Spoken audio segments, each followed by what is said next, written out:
From the gentle hum of our modern world, we often assume that advanced technology is a recent invention, a product of our enlightened age. Yet, what if the echoes of ingenuity stretch back much further than our textbooks suggest, whispering tales of impossibly complex machines, colossal structures defying gravity, and hidden knowledge lost to the sands of time? Imagine, for a moment, an ancient sphere, intricate beyond belief, charting the celestial dance of stars and planets with uncanny precision, not crafted in a Victorian workshop, but from a civilization millennia past. Or ponder a vast subterranean city carved deep into the earth, where air itself was engineered to flow, keeping its inhabitants safe and comfortable without a single fan or vent, a silent testament to forgotten atmospheric mastery. These are not mere fantasies, but fragments of a hidden history, tangible anomalies that defy our understanding of the past. Join us on a tranquil journey through these mysteries, where we'll explore ancient wonders that hint at impossible mechanics and lost environments. The Cosmic Sphere of Archimedes, a Roman revelation, could a whisper from the past, carried on the silent currents of the deep ocean, reveal a lost technology that profoundly redefines humanity's story. We often imagine the ancient world as a place of simple tools and rudimentary understanding, a time when monumental structures were built by sheer force of will, and scientific progress was a slow, linear crawl, each innovation a painstaking step from the last. Yet, what if hidden beneath layers of conventional history lies evidence of an intricate gear system, a level of mechanical sophistication that predates modern engineering by 2 millennia or more? Tonight, we begin our tranquil exploration not in a dusty library, nor within the sun-drenched ruins of an ancient city, but in the hushed, watery embrace of the Mediterranean Sea, where a discovery emerged that quietly rewrote the rules of ancient ingenuity, challenging our assumptions about the very dawn of complex mechanics. We delve into the captivating story of the Cosmic Sphere of Archimedes, a hypothetical yet profoundly resonant example of ancient genius that draws its inspiration from a very real and utterly baffling artifact, the Antikythera mechanism, a device so complex its existence initially seemed impossible, baffling scholars for decades and forcing a re-evaluation of what ancient minds were truly capable of achieving. Imagine, if you will, the scene suspended in the gentle blue of the past, a team of calm archaeologists, their figures silhouetted against the filtered light of the sun as they carefully navigate the silty seabed off the coast, perhaps near a forgotten Roman shipwreck. The silence of the deep is broken only by the gentle exhalation of their regulators, the rhythmic pulse of their own wonder. Among the scattered amphorae, their contents long since dispersed to the currents, and the shattered pottery that speaks of a sudden, violent end to a journey, a distinct shape begins to emerge from the gloom. It is not a simple tool, nor a common piece of cargo.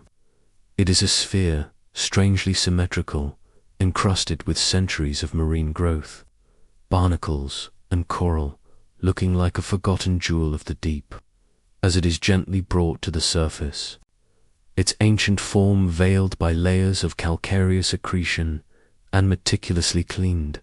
Its true nature begins to reveal itself, slowly, deliberately, like the peeling back of time itself. This isn't just a decorative globe, a map of the earth for ancient navigators. It's something far more profound. Its exterior, once polished and gleaming, is now etched with the faint, yet discernible lines of the constellations, their mythical figures and stellar patterns hinting at a celestial purpose. But the true marvel lies within.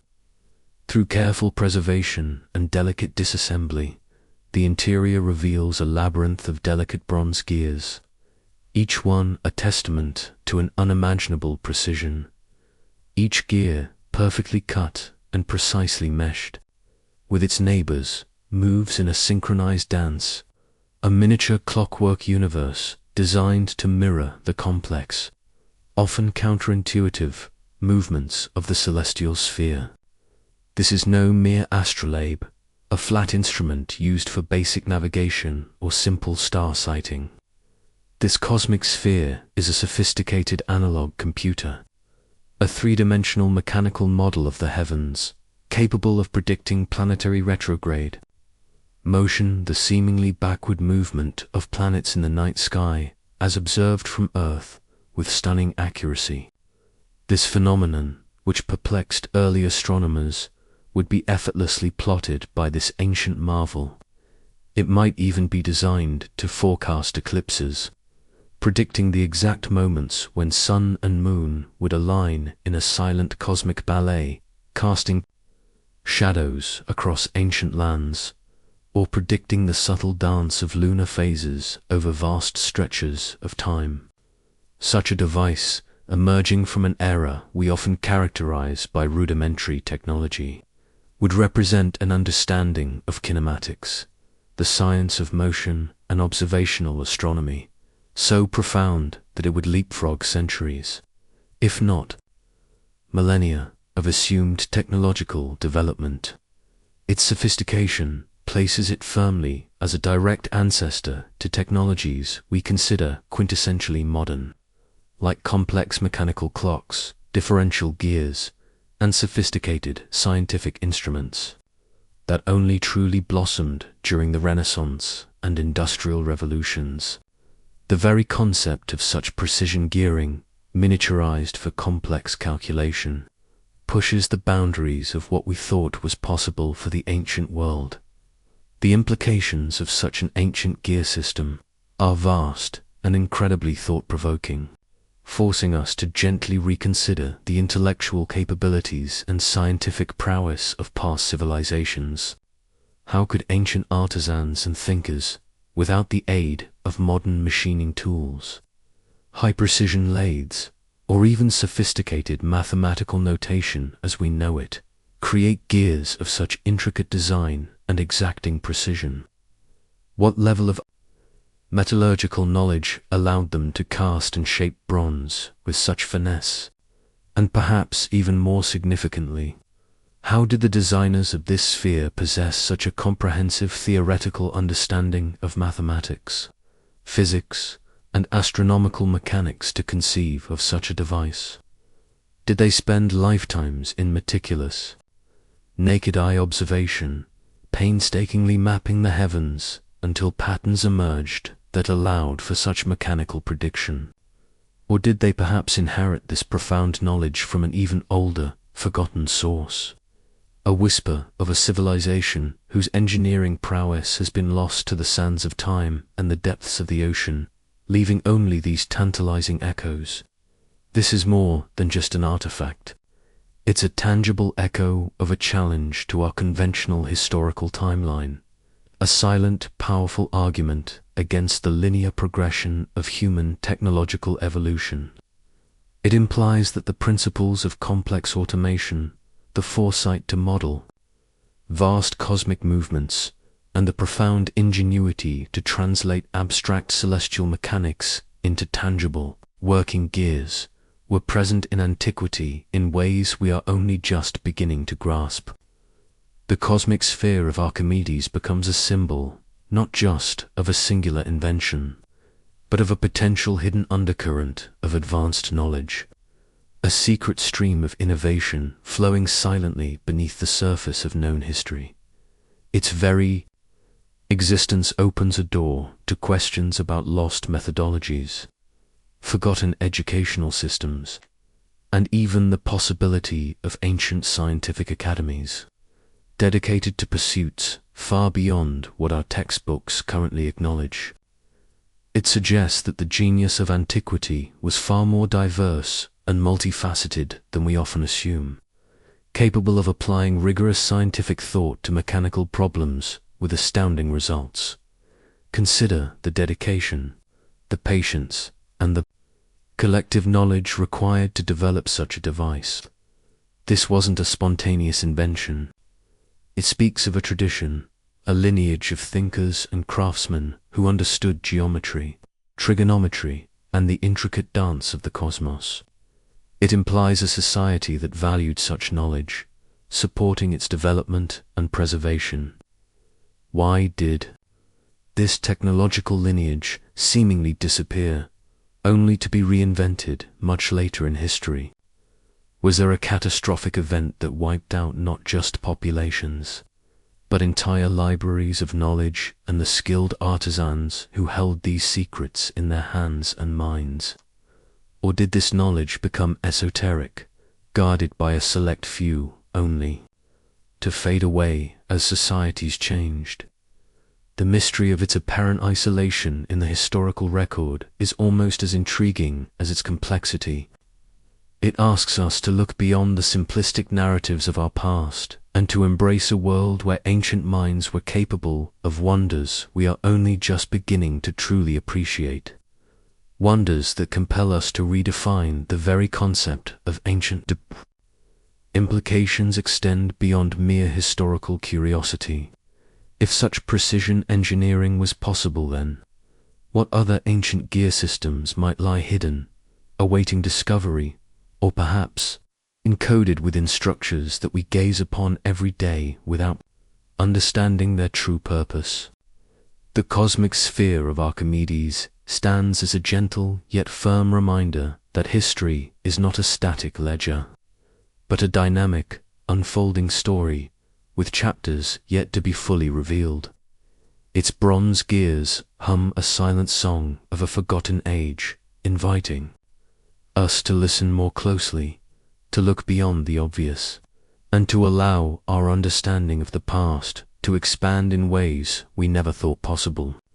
This incredible spherical device, so precisely engineered, makes us wonder if such baffling accuracy wasn't confined to small mechanisms, perhaps hidden away in the depths of the sea, but extended to colossal structures, built with an understanding of cosmic alignments and a mastery over immense materials that we are only now rediscovering, waiting patiently for us to hear their silent, enduring hum and to recognize the profound intelligence that once shaped them into being.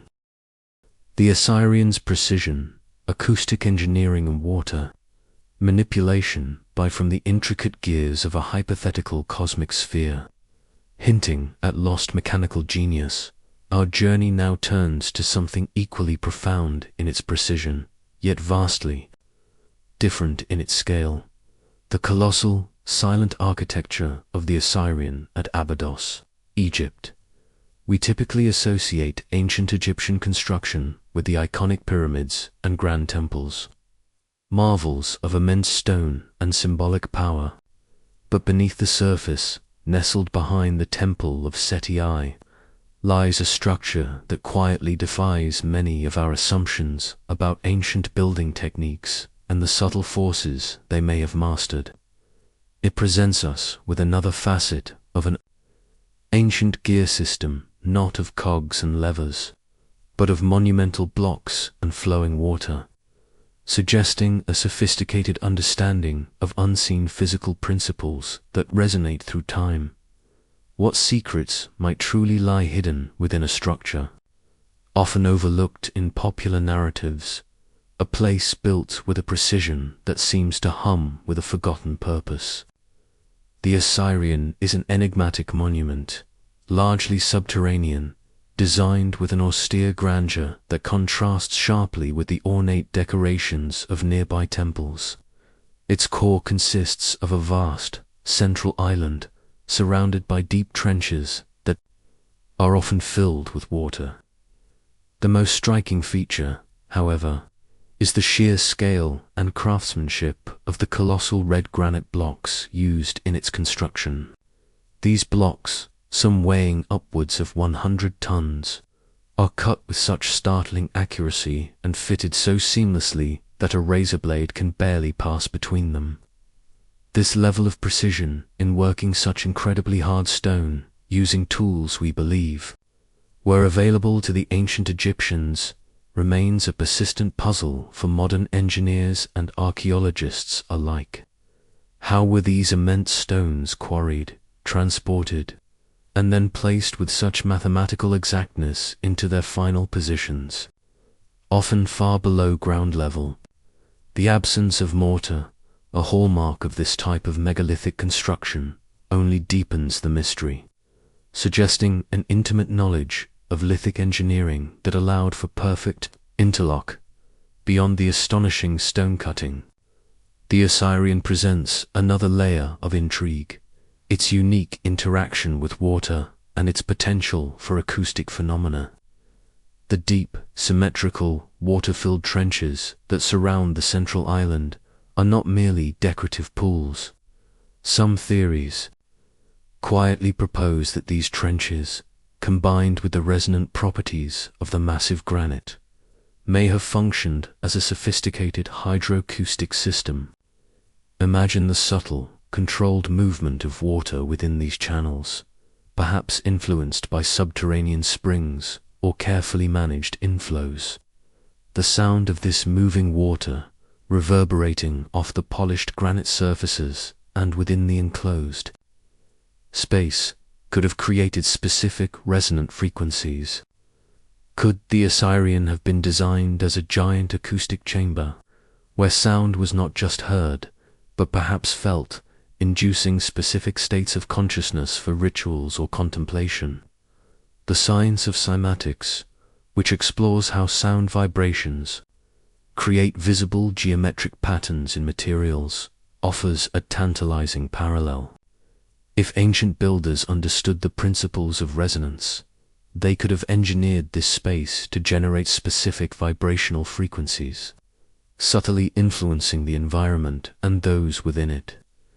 This moves beyond simple architecture into a realm of sophisticated sound manipulation in construction, an invisible layer of ancient engineering.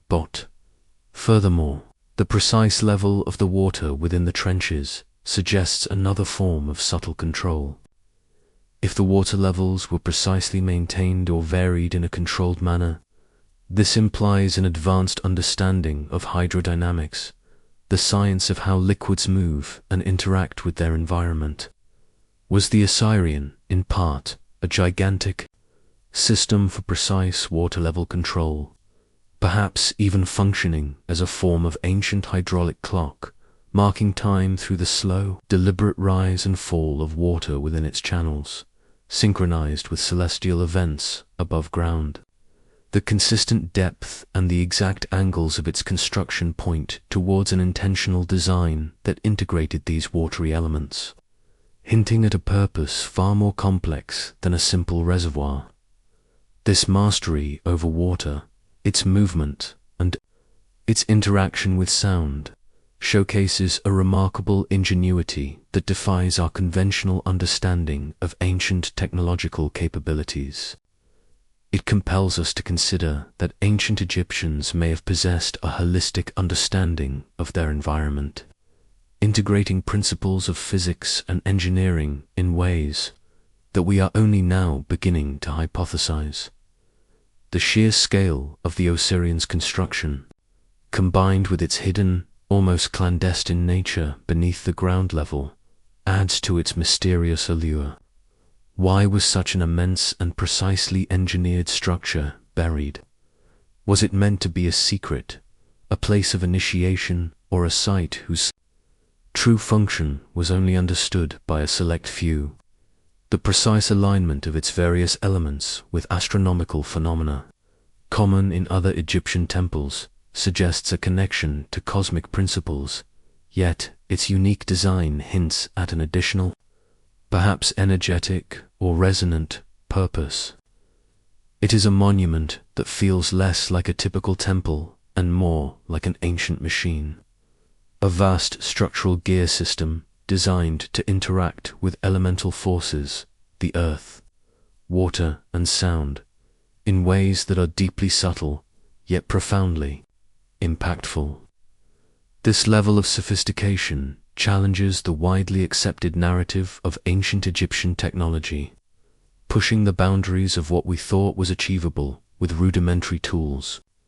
It suggests a civilization capable of conceptualizing and executing projects that required not just immense labor, but also profound scientific insight.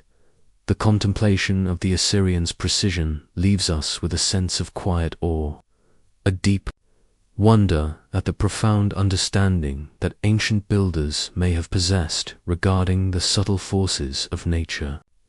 It's a gentle reminder that our historical timelines, often drawn with firm lines and definitive periods, might contain vast, unexplored territories of knowledge and capability. This site, with its colossal blocks and mysterious water features, asks us to open our minds to the possibility that ancient engineers were not just master masons, but also intuitive physicists, understanding how to harness the properties of materials and elements in ways that remain largely unexplained today. It whispers of a time when the boundaries between architecture, science, and ritual were fluid, interwoven into a single, cohesive system of understanding the world. If water and sound could be managed with such mastery in ancient times, creating environments that subtly influence perception and resonate with unknown energies, what about materials themselves? Did ancient builders possess an understanding of composite materials, creating incredibly strong yet lightweight structures from unexpected elements, their secrets lost to the ebb and flow of centuries? The Madol basalt columns, levitation or lost tooling. Having pondered the colossal precision of the Osireion, a monument sculpted with an understanding of water and sound, our quiet journey now drifts across vast oceans to a place of even greater mystery, a silent city built upon the waves themselves. Far removed from the sands of Egypt, in the distant waters of Micronesia, lies a ruin that whispers of an engineering marvel so profound, it truly challenges the very boundaries of ancient human capability. We are speaking of Madol, a city, unlike any other, constructed from massive, hexagonal basalt columns, some weighing as much as 50 tons. These gargantuan stones, not unlike giant natural pencils, were somehow transported across water and then meticulously stacked to create an intricate network of artificial islands, canals, and towering walls. This presents us with another facet of an ancient gear system, one not made of metal or carved from a single rock, but of material handling on an impossible scale, where the very concept of gravity seems to have been approached with an ingenuity that remains deeply perplexing. What kind of wisdom, what lost methodology, allowed ancient builders to fashion and move such immense stone columns with such apparent ease, without the benefit of the sophisticated machinery we rely on today? Madol, often called the Venice of the Pacific, is a true architectural enigma.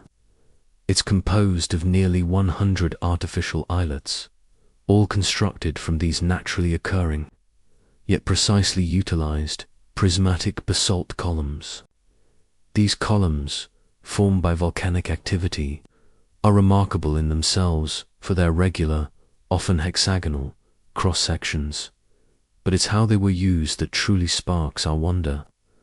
The heaviest of these stones, sometimes referred to as logs of rock, defy the strength of modern cranes, yet were somehow lifted and perfectly interlocked to form breakwaters, walls, and foundations that have withstood centuries of powerful Pacific storms.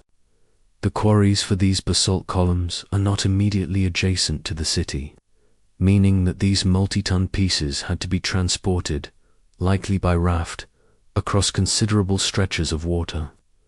This feat alone, without large wooden ships or complex hauling mechanisms, is a monumental challenge for any age.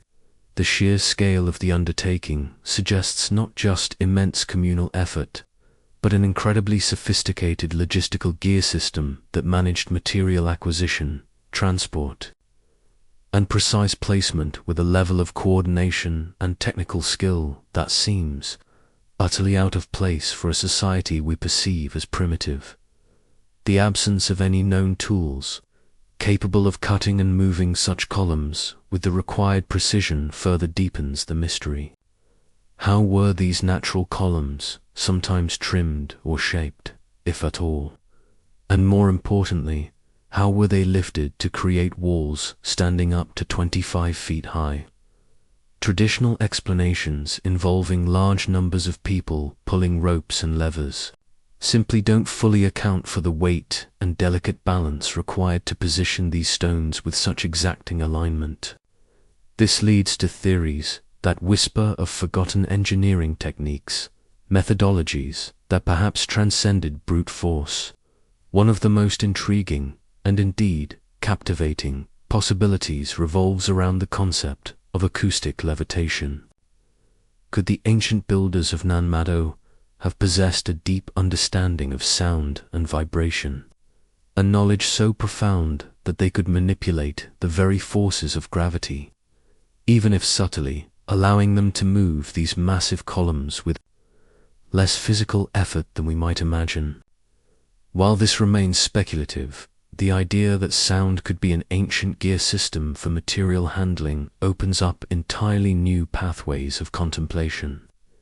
Imagine specific resonant frequencies generated perhaps by focused chanting, tuned instruments, or even specialized devices, creating a field that reduces the apparent weight of stone, allowing for its precise, almost ethereal, placement. Such a concept, though seemingly fantastical, invites us to consider the hidden properties of the world that ancient minds might have intuitively understood. Another theory, less fantastical but equally challenging, suggests the use of incredibly advanced leverage systems or even a form of lost counterweight technology that allowed for the precise positioning of these unwieldy columns. Perhaps they developed a system of complex ramps and fulcrums that have long since vanished, or even some form of hydropower, harnessing the tides or currents of the canals to assist in lifting. The interlocking nature of the columns themselves, fitting together like giant building blocks, speaks of a systematic approach to construction, a modular engineering system that maximized stability and minimized the need for mortar. This modularity, applied to stones of such immense weight, demonstrates a sophisticated understanding of structural integrity and load-bearing, implying an intuitive grasp of physics that parallels modern architectural principles. The very design of the city, built to withstand powerful ocean swells, further indicates a deep understanding of marine engineering and resilience. It's a testament to ancient wisdom that integrated architecture with the natural forces of the ocean. The sheer scale of effort and intellectual prowess required to conceive and execute Madol fundamentally shifts our perception of ancient Pacific Islanders. They were not merely fishermen or simple villagers. They were master engineers, capable of complex planning, resource management, and monumental construction that rivals many of the world's more famous ancient sites. The isolation of Madol also adds to its allure. Without apparent external influences from highly developed civilizations, how did this knowledge emerge? Was it an indigenous development, a unique branch of ancient engineering that evolved locally? Or is Madol another quiet echo of a globally shared, but now lost, master blueprint of advanced knowledge, hinting at a forgotten network of ancient wisdom that spanned the globe? As we gently drift through the watery channels of Madol, surrounded by its silent, imposing basalt walls, we are left with a profound sense of awe at the ingenuity of its builders. The city, serene yet grand, challenges us to consider that the past holds technological secrets we are only just beginning to imagine. It is a powerful reminder that the narrative of human history is far more nuanced and surprising than we often assume, filled with periods of advanced understanding that ebb and flow like the tides. The ancient gear system at work here wasn't a mechanism of brass and cogs, but a profound mastery over stone, water, and perhaps even unseen forces, allowing these early engineers to shape their world in ways that defy our modern explanations. From basalt columns seemingly defying gravity, creating a city of stone upon the waves, our quiet gaze now turns to even deeper mysteries. We will soon explore intricate tunnels and chambers carved deep within solid rock, suggesting a hidden network of ancient engineering, perhaps even connected to unseen forces, waiting to reveal their enduring secrets in the quiet stillness of time. The Ellora Caves, multi-story monolithic architecture, from the enigmatic basalt columns of Madol, which hint at a mastery over immense weights and the very forces of nature. Our quiet contemplation now journeys eastward to the ancient lands of India. Here, carved directly into the living rock of towering cliffs, lies a monumental achievement that utterly redefines our understanding of ancient architectural engineering. This is not a structure built up, stone by stone, but a colossal edifice, excavated down, a masterpiece of subtractive creation known as the Kailasa Temple at Ellora Caves. It's a place that compels us to reconsider the meaning of construction, challenging our perception of what an ancient gear system might truly entail when applied to the very landscape itself. What level of foresight, what unimaginable precision was required to conceive and carve an entire multi-story temple, complete with intricate sculptures, courtyards, and even freestanding pillars, not by assembling pieces, but by removing vast amounts of solid rock from the top down.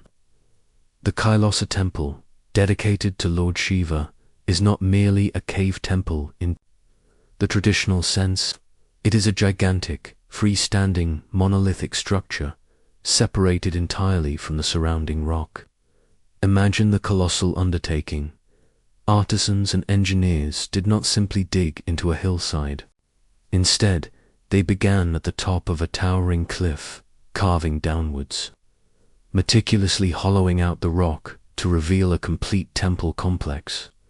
This process is akin to sculpting an entire cathedral from a single enormous boulder.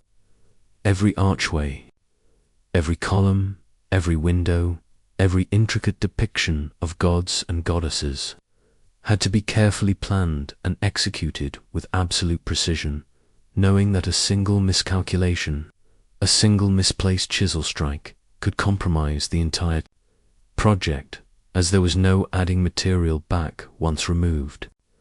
This additive engineering in reverse requires a comprehensive blueprint system held entirely in the minds of its creators, or meticulously mapped out with methods we can only begin to guess at. The sheer scale of rock removed is staggering.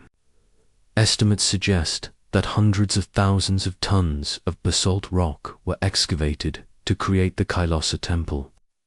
Yet, there is little evidence of how this enormous quantity of rock was efficiently removed, or what tools were used to achieve such fine, detailed carving on a material as hard as basalt. The precision of the interior and exterior details is particularly remarkable. From the grand entrance gate to the intricate carvings of mythological scenes that adorn its walls, every element speaks of a mastery over stone that is unparalleled. The temple features elaborate multi-story galleries, secret passages, and a breathtaking central shrine, all interconnected and meticulously sculpted. This level of planning and execution suggests not just skilled labor, but a profound understanding of geology, structural integrity, and architectural design on an scale that seems profoundly anachronistic for the 8th century CE, the period to which it is conventionally dated. It's as if the entire structure was pre-visualized in 3 dimensions, then systematically revealed from the solid mass of the mountain, the concept of a subtractive engineering system, where the entire architectural vision is present from the initial top-down cut, is fundamentally different from typical construction. It implies a comprehensive understanding of negative space and form, a sculptural approach to architecture that transcends mere building. This mastery suggests a lost methodology for managing vast amounts of material removal, perhaps involving specialized chisels, unknown abrasion techniques, or even methods for softening stone that remain a mystery to modern science. The precision of the vertical and horizontal cuts, the symmetrical layout, and the intricate details all speak to an unparalleled rock-cutting technology that allowed for such monumental artistry. It truly makes us wonder if ancient artisans possessed a secret gear system that facilitated this incredible undertaking beyond its technical brilliance. The Ellora Temple also resonates with a deep spiritual significance, yet its construction methodology suggests a profound scientific and engineering mindset woven into its sacred purpose. It's a quiet testament to the idea that in ancient cultures, the boundaries between art, religion, and advanced technology were often fluid, interconnected aspects of a holistic worldview. The very act of carving such a temple from the earth itself could have been seen as an act of profound devotion, a way of physically manifesting cosmic principles within the terrestrial realm. The tranquility of its cool, carved interiors invites a contemplative silence, allowing one to ponder the minds that conceived and executed such an impossible feat. The sheer human will, combined with an unknown method of precision that brought this monolithic wonder into being, remains one of the world's most enduring and fascinating architectural puzzles. It challenges us to expand our definition of engineering to include not just building up, but also meticulously carving away, revealing form from formless rock with profound foresight, as we gently absorb the silent grandeur of the Ellora Temple. A monolithic testament to ancient ingenuity, we are left with a deep sense of wonder at the patience, vision, and technical skill that flowed through the hands of its creators. It is a powerful reminder that our perception of the past is often limited by our current technological understanding. This incredible ancient gear system of subtractive architecture, carved directly from the living rock, whispers of a level of human capability that continually surprises us, pushing the boundaries of what we deem achievable in antiquity. The meticulous carving of entire temples from living rock hints at an almost obsessive dedication to precision, a profound connection to material. What if this precision was not just for structures, however grand, but also applied to the very landscape itself, in vast, enigmatic markings with a hidden purpose, waiting to reveal their enduring secrets to eyes that know how to see? The Peruvian Puquios, underground aqueducts and hydrological genius, from the colossal, top-down carved temples of Ellora, which speak of an unimaginable mastery over solid stone. Our gentle journey now leads us across continents to the arid, sun-baked plains of ancient Peru. Here, a different kind of ancient gear system lies hidden, not in soaring structures, but beneath the very surface of the earth. An intricate network of underground aqueducts known as the Peruvian Puquios. These mysterious channels, some still functioning today, reveal a sophisticated understanding of hydrogeology and engineering that provided life-sustaining water to a civilization in one of the driest regions on Earth. long before modern hydraulic systems were even conceived. How did an ancient civilization, inhabiting a landscape where water was a precious, often elusive commodity, manage to engineer such a complex and enduring system to not only locate, but consistently draw upon subterranean water sources? We often picture the Nazca people as creators of the famous geoglyphs, vast and enigmatic lines etched into the desert floor. But their true genius, in many ways, lay beneath it. The Nazca Puquios are a series of underground channels, some stretching for kilometers, designed to tap into underground aquifers and transport water to agricultural fields and population centers. What sets them apart from simple wells or ditches is their ingenious design, particularly the distinctive spiraling vent shafts, known locally as ojos or eyes. These spiraling shafts, resembling inverted corkscrews, descend deep into the earth, providing access to the underground channels for maintenance and, crucially, serving as a vital ventilation system. This complex design, allowing for the consistent flow of air, prevents the channels from becoming stagnant or filled with suffocating gases, ensuring a clean and continuous water supply. Such a system demonstrates a profound, almost intuitive, understanding of fluid dynamics, air pressure, and sustainable resource management, an ancient gear system for water, perfectly tuned to the rhythms of the earth. The construction of the Puquios involved more than just digging. It required an intimate knowledge of the local geology, hydrological cycles, and underground water tables. The ancient engineers had to precisely locate the aquifers, then excavate these long, narrow tunnels, often through challenging rock formations, ensuring a gentle, consistent gradient to allow gravity to pull the water along. The spiraling vent shafts, each a marvel of engineering in itself, were not merely holes in the ground. Their unique design, often featuring precisely cut stone linings that follow the helix, suggests a methodical approach to ensuring structural integrity and preventing collapse.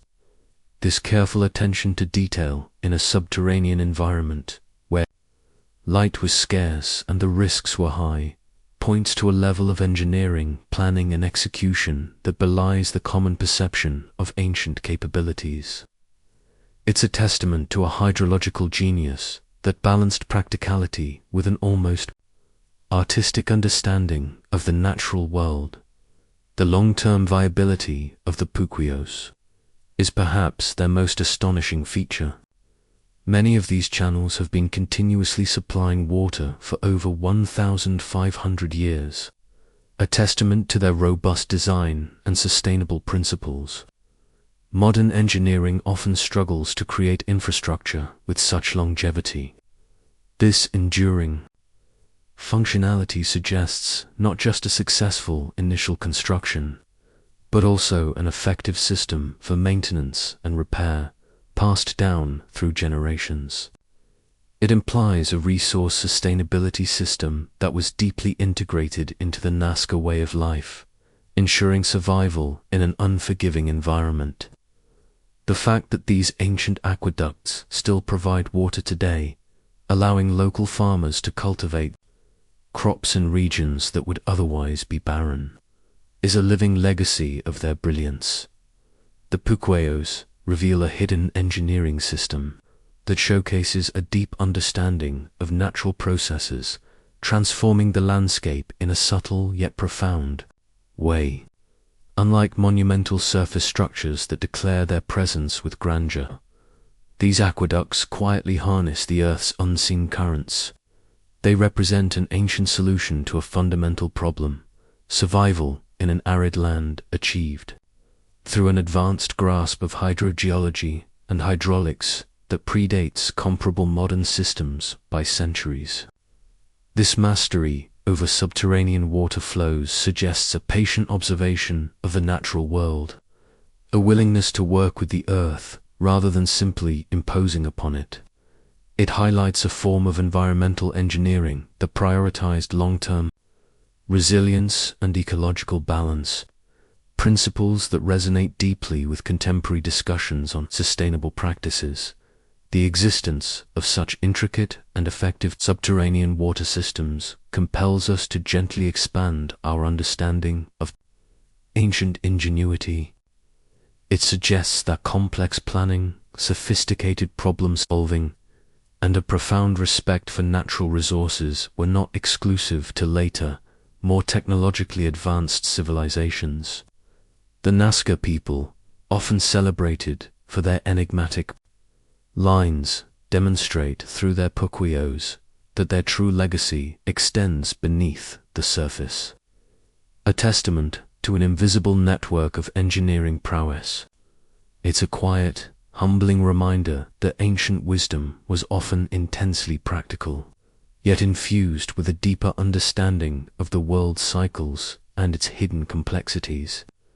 This mastery over water, hidden beneath the earth, reminds us that ancient wisdom was often practical, yet infused with a deeper understanding of the world's cycles.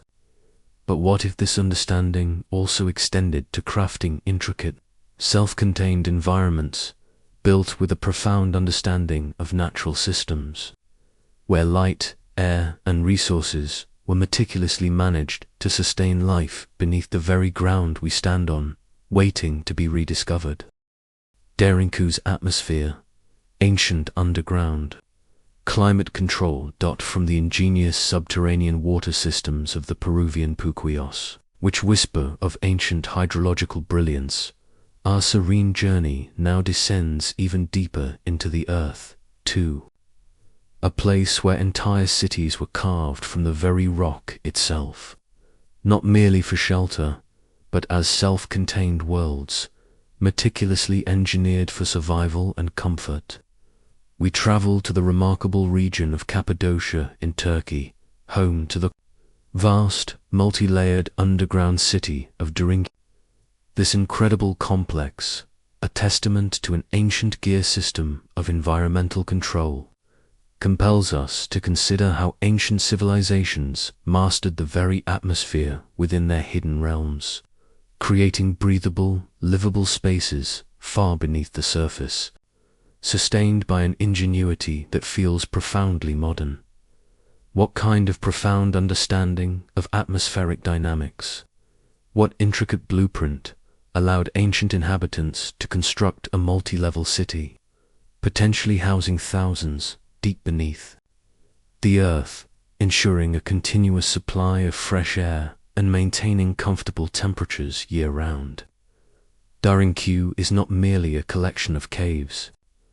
It is a meticulously planned and excavated metropolis, descending some 18 stories into the soft volcanic rock. Within its cool depths lie dwellings, kitchens, stables, churches, and even wineries, all connected by a labyrinthine network of tunnels. But the true marvel, the gear system that enabled its long-term habitation, lies in its astonishing ventilation system. Imagine numerous, precisely placed shafts, some extending for dozens of meters, acting as an elaborate circulatory system. For the entire underground city, these shafts are not all of the same depth or diameter. Their varying configurations suggest a calculated design, perhaps utilizing principles of natural convection or the Venturi effect to draw fresh air down from the surface and distribute stale air upwards, creating a constant, imperceptible flow throughout the vast complex. This sophisticated air circulation, managed without any mechanical fans or pumps, speaks to an ancient mastery of fluid dynamics and passive environmental engineering. Beyond ventilation, the very construction of Derinku showcases an intuitive understanding of subterranean climate control. The earth itself acts as a massive insulator, naturally regulating temperature. In summer, the deep chambers remain cool and refreshing, a sanctuary from the scorching Anatolian sun. In winter, they offer warmth and protection from freezing winds. The engineers of Dorinkyu understood this principle and integrated it into their design, creating a remarkably stable and comfortable environment, regardless of the harsh conditions on the surface.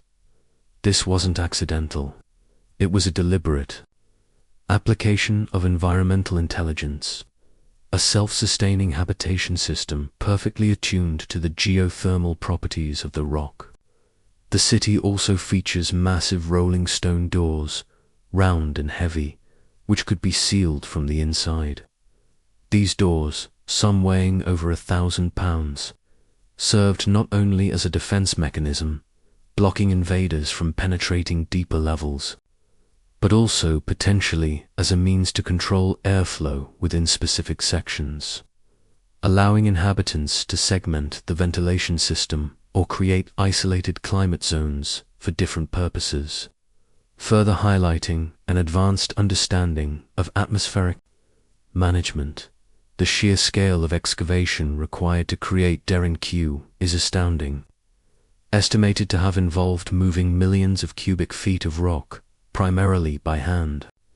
Yet, the uniformity of the tunnels and chambers, and the ingenious integration of utilities, like water wells and waste disposal shafts, indicate a meticulous engineering blueprint and a highly organized society. The careful planning involved in creating multiple escape routes and hidden passages, often designed to confuse intruders, also points to an advanced understanding of strategic defense and crowd management within an enclosed space. This comprehensive approach to subterranean living, addressing everything from air quality and temperature to security and sanitation, reveals a holistic design philosophy that extends far beyond mere digging for shelter. It presents a quiet, yet compelling, argument for an ancient society that possessed a complex understanding of environmental physics, capable of creating large-scale, climate-controlled environments for extended periods. The mystery of Dorinkyu deepens when we consider its original purpose. While often cited as a refuge from invasions, the sheer magnitude and complexity of the city suggest it was more than just a temporary hideout. Was it a permanent residence for a large population designed for a prolonged period of surface unsuitability? Was it a massive storage facility, or perhaps a place for esoteric rituals and gatherings that required a controlled, isolated environment? The silence of its stone passages whispers of a forgotten history, a time when humanity may have relied on such underground sanctuaries for survival, or simply chosen them for their unique environmental advantages. This profound architectural achievement, invisible from the surface, compels us to reconsider the depth of ancient human ingenuity and adaptation. It reminds us that significant technological advancements don't always manifest as towering structures or intricate machines, but sometimes as hidden, quietly functioning systems perfectly integrated with the natural world. As we gently imagine the cool, still air of Dorinkyu circulating through its ancient shafts, we are left with a deep sense of wonder at the brilliance of its unknown architects. It's a powerful reminder that our perception of ancient technology is often limited by what is visible on the surface. This hidden, ancient gear system of environmental engineering, precisely tuned to the Earth's embrace, whispers of a level of human capability that continually surprises us, pushing the boundaries of what we deem achievable. In antiquity, from self-contained subterranean worlds, where air and temperature were meticulously controlled, we now gently ascend. Our gaze will soon turn to the surface, where baffling structures seem to interact with light and energy in ways we still struggle to comprehend, hinting at another layer of ancient wisdom that harnesses the very essence of the cosmos. waiting for us to patiently uncover its secrets. The Petra treasury, solar alignment, and illuminating secrets from the deep, silent chambers of Darinkyu, where ancient engineers mastered subterranean atmosphere and temperature. Our quiet exploration now ascends, drawn by the gentle touch of sunlight, to a place where light itself becomes an instrument, precisely tuned and artfully manipulated. We travel to the rose-red city of Petra, in modern-day Jordan, a place etched into sandstone cliffs, where the most iconic structure, Al-Khazna, often called the Treasury, stands as a breathtaking testament to an architectural gear system that orchestrates light with profound intention. It asks us to consider how ancient civilizations harnessed the sun's very rays to create a living calendar, a symbolic narrative, or perhaps even a subtle form of energy display, revealing secrets only at specific, fleeting moments in time. What profound understanding of celestial mechanics and optical geometry allowed ancient builders to carve such a magnificent facade into a sheer cliff face, ensuring that particular parts of it, or even hidden chambers within, were illuminated with pinpoint accuracy only at specific times of day or year. The treasury's stunning Greco-Roman inspired facade, with its intricate columns, friezes, and sculptures, is a marvel of rock-cut architecture. But its true enigma lies beyond its aesthetic beauty. Researchers have meticulously observed and documented the precise ways in which sunlight interacts with Al-Khazna throughout the year, revealing a sophisticated system of solar alignment.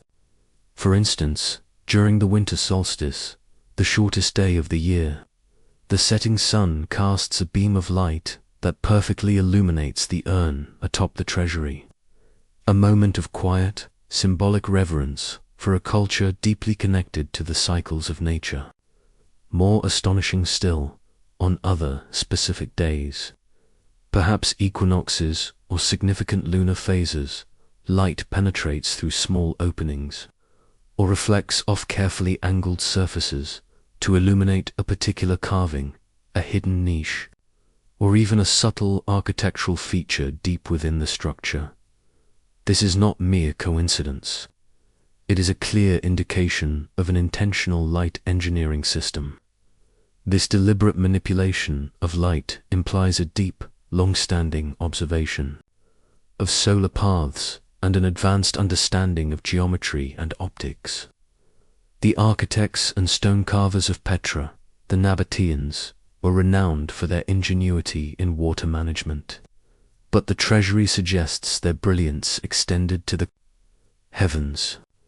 To design a structure that captures and directs sunlight with such precision requires not only a mastery of architectural form, but also a profound knowledge of the sun's annual and daily trajectories. It's akin to setting a giant, immovable sundial, but one that marks time not just by shadows, but by illuminating specific, sacred points. This could have served multiple purposes, as a precise calendrical device for marking agricultural or religious festivals, as a way to enhance the dramatic and symbolic power of rituals, or perhaps even as a form of sacred communication, where divine messages were unveiled only when the cosmos itself aligned. The interplay of light and shadow, intentionally orchestrated, transformed the static facade into a dynamic canvas, a living clock that told stories beyond human words. The technical skill required for such a feat is immense. The angle of the cliff face, the orientation of the facade, the depth of the carved niches, and the precise angles of the architectural elements would all have needed to be calculated with extraordinary accuracy to achieve these specific illuminations. This points to a sophisticated understanding of optical effects and a meticulous architectural engineering approach that integrated celestial mechanics, directly into the building's design. It suggests that the Nabateans, a prosperous trading civilization, were not only practical engineers but also profound observers of the cosmos, encoding their celestial knowledge into the very fabric of their most sacred structures. The treasury, therefore, becomes more than just a tomb or a temple. It's a monumental instrument, a vast optical gear system that translates the sun's journey into a tangible, symbolic display. The captivating play of light on Petra's facade prompts us to consider the hidden layers of meaning and technology embedded within ancient architecture. It reminds us that our ancestors were often far more attuned to the natural world and its subtle energies than we typically acknowledge, integrating these understandings into their grandest creations. The precision of the alignments at Petra speaks volumes about a systematic approach to design, where the sun was not just a source of warmth, but an active participant in the architectural narrative. This is a gentle reminder that some of the greatest ancient engineering feats were not just about strength or scale, but about harmonizing with the cosmos, creating structures that resonated with the very rhythm of time and light. It pushes us to wonder how many other ancient sites, seemingly simple or purely aesthetic, might conceal equally ingenious light engineering systems, waiting for patient observation to reveal their true genius. As the golden rays of the setting sun continue their millennial dance across the face of the treasury, casting their carefully orchestrated illuminations, we are left with a quiet sense of wonder at the profound understanding of light and celestial cycles that ancient cultures possessed. It's a powerful echo of a past where the natural world was not merely observed, but deeply integrated into the very act of building, creating structures that functioned as both shelter and sophisticated cosmic instruments. This mastery over light, precisely carved into stone, gently leads our thoughts to another profound resource: sound. The captivating play of light on Petra's facade makes us wonder if other ancient societies possessed a similar mastery, not just over light, but over a vast, almost impossible resource, the very sound of the planet itself, creating ancient acoustic systems that shaped not just spaces, but perhaps even consciousness, in ways we are only now beginning to fathom.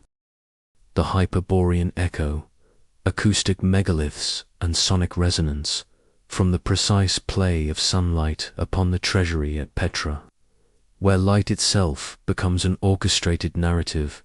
Our gentle exploration now shifts from the visible spectrum to the realm of the unseen, the profound power of sound. We often think of ancient engineering in terms of stone and structure, of what we can physically see and touch. But what if our ancestors possessed an equally sophisticated understanding of the intangible, of vibrations and frequencies, creating structures designed not just to house bodies, but to resonate with souls? Tonight, we delve into the quiet yet potent world of acoustic megaliths and sonic resonance, exploring how ancient ceremonial chambers, from secluded passage tombs to vast temple complexes, seem to have been purposefully engineered to create specific sonic experiences, hinting at a lost sound engineering system far more advanced than mere echo. This leads us to ponder the elusive Hyperborean echo, a metaphorical whisper of a forgotten, advanced sonic wisdom that stretches back to realms of myth and deep time. What profound knowledge of acoustics, what intuitive grasp of vibrational physics allowed ancient builders to craft enclosed spaces that could amplify specific frequencies, create enduring echoes, or even induce altered states of consciousness through sound alone. The concept of acoustic archaeology meticulously examines the sound properties of ancient sites, revealing astonishing discoveries. For instance, in many Neolithic passage tombs, particularly those found across Ireland, such as Newgrange, or even in certain chambers within the Maltese hypogeum, researchers have found that the enclosed spaces possess remarkable resonant frequencies. When a specific tone is sung or played, the entire chamber begins to vibrate, creating a deep, humming resonance that can be felt throughout the body, not just heard with the ears. This is not simply a happy accident of design. The consistent occurrence of these acoustic phenomena across geographically disparate sites suggests deliberate engineering. Imagine chanting or drumming within such a chamber. The sounds would not simply echo, but would be profoundly amplified and transformed, enveloping participants in a unique sonic landscape. This points to a conscious manipulation of sound, an advanced architectural acoustics that goes beyond mere echo, suggesting an intentional sound engineering system. The potential applications of such a lost sound engineering system are as intriguing as the engineering itself. Could these resonant chambers have been designed for healing? Many ancient cultures believed in the therapeutic power of sound and vibration. Being immersed in specific frequencies might have been used to calm the mind, relieve stress, or even influence physiological processes. Could they have been used for trance induction or altered states of consciousness? The repetitive, resonant tones within these spaces could have facilitated meditative states, allowing participants to feel a deeper connection to their surroundings, to their ancestors, or to the cosmos. This could have been crucial for shamanic rituals, spiritual journeys, or initiation ceremonies. And what about communication? If specific frequencies could be generated or amplified, might these spaces have served as acoustic communication hubs, perhaps to transmit messages across distances, or to enhance communal singing and storytelling, fostering a profound sense of unity and shared experience? The very structure of the stones, their density, placement, and the geometry of the enclosed space all contribute to these acoustic effects, implying a deep and systematic understanding of how materials interact with sound waves. The concept of a Hyperborean echo connects this ancient acoustic mastery to deeper, perhaps mythical, origins. Hyperborea, in ancient Greek mythology, was a land beyond the north wind, a utopian realm associated with Apollo, where music, harmony, and wisdom flourished. While a myth, it serves as a powerful metaphor for a lost golden age of knowledge, including an advanced understanding of vibrational principles that transcended mere physical construction. This connection invites us to consider if the acoustic phenomena observed in these megalithic sites are not just isolated instances of ingenuity, but remnants of a widespread, perhaps globally interconnected, sonic knowledge system that allowed ancient peoples to harness the invisible forces of sound in ways we are only now beginning to theorize. The precision required to create these resonant spaces, selecting specific stones, shaping chambers to particular dimensions, and orienting them to capture certain atmospheric conditions, indicates a level of scientific experimentation and foresight that belies our typical understanding of Neolithic capabilities. It suggests that our ancient ancestors were not just building structures, they were tuning the very spaces they inhabited, transforming them into living instruments. The profound experience of being within these acoustically active sites is often described as deeply moving, almost otherworldly.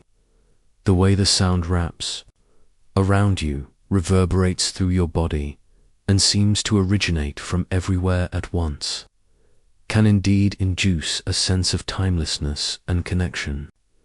This sensory immersion suggests that ancient engineers were not only masters of stone, but also subtle conductors of experience, shaping not just the physical environment, but also the psychological and spiritual dimensions of their communities. It prompts a quiet contemplation. How much of ancient wisdom lies encoded not in written texts, but within the very fabric of their creations, waiting for us to experience them through all our senses. The manipulation of sound as an advanced form of ancient engineering for spiritual or practical ends reveals another facet of the ancient gear system, one that operates on the unseen currents of vibration and resonance. As the subtle echoes within these ancient chambers gently fade, leaving a profound sense of peace and wonder at their sonic genius, we are reminded that history holds secrets that resonate beyond the visual. The Hyperborean echo, the whisper of ancient sound engineering, opens our minds to the vast, untapped knowledge our ancestors may have possessed, a knowledge that shaped not just spaces, but perhaps even consciousness itself. If ancient structures could resonate with sound, influencing the very atmosphere of a chamber, what about the very act of knowing?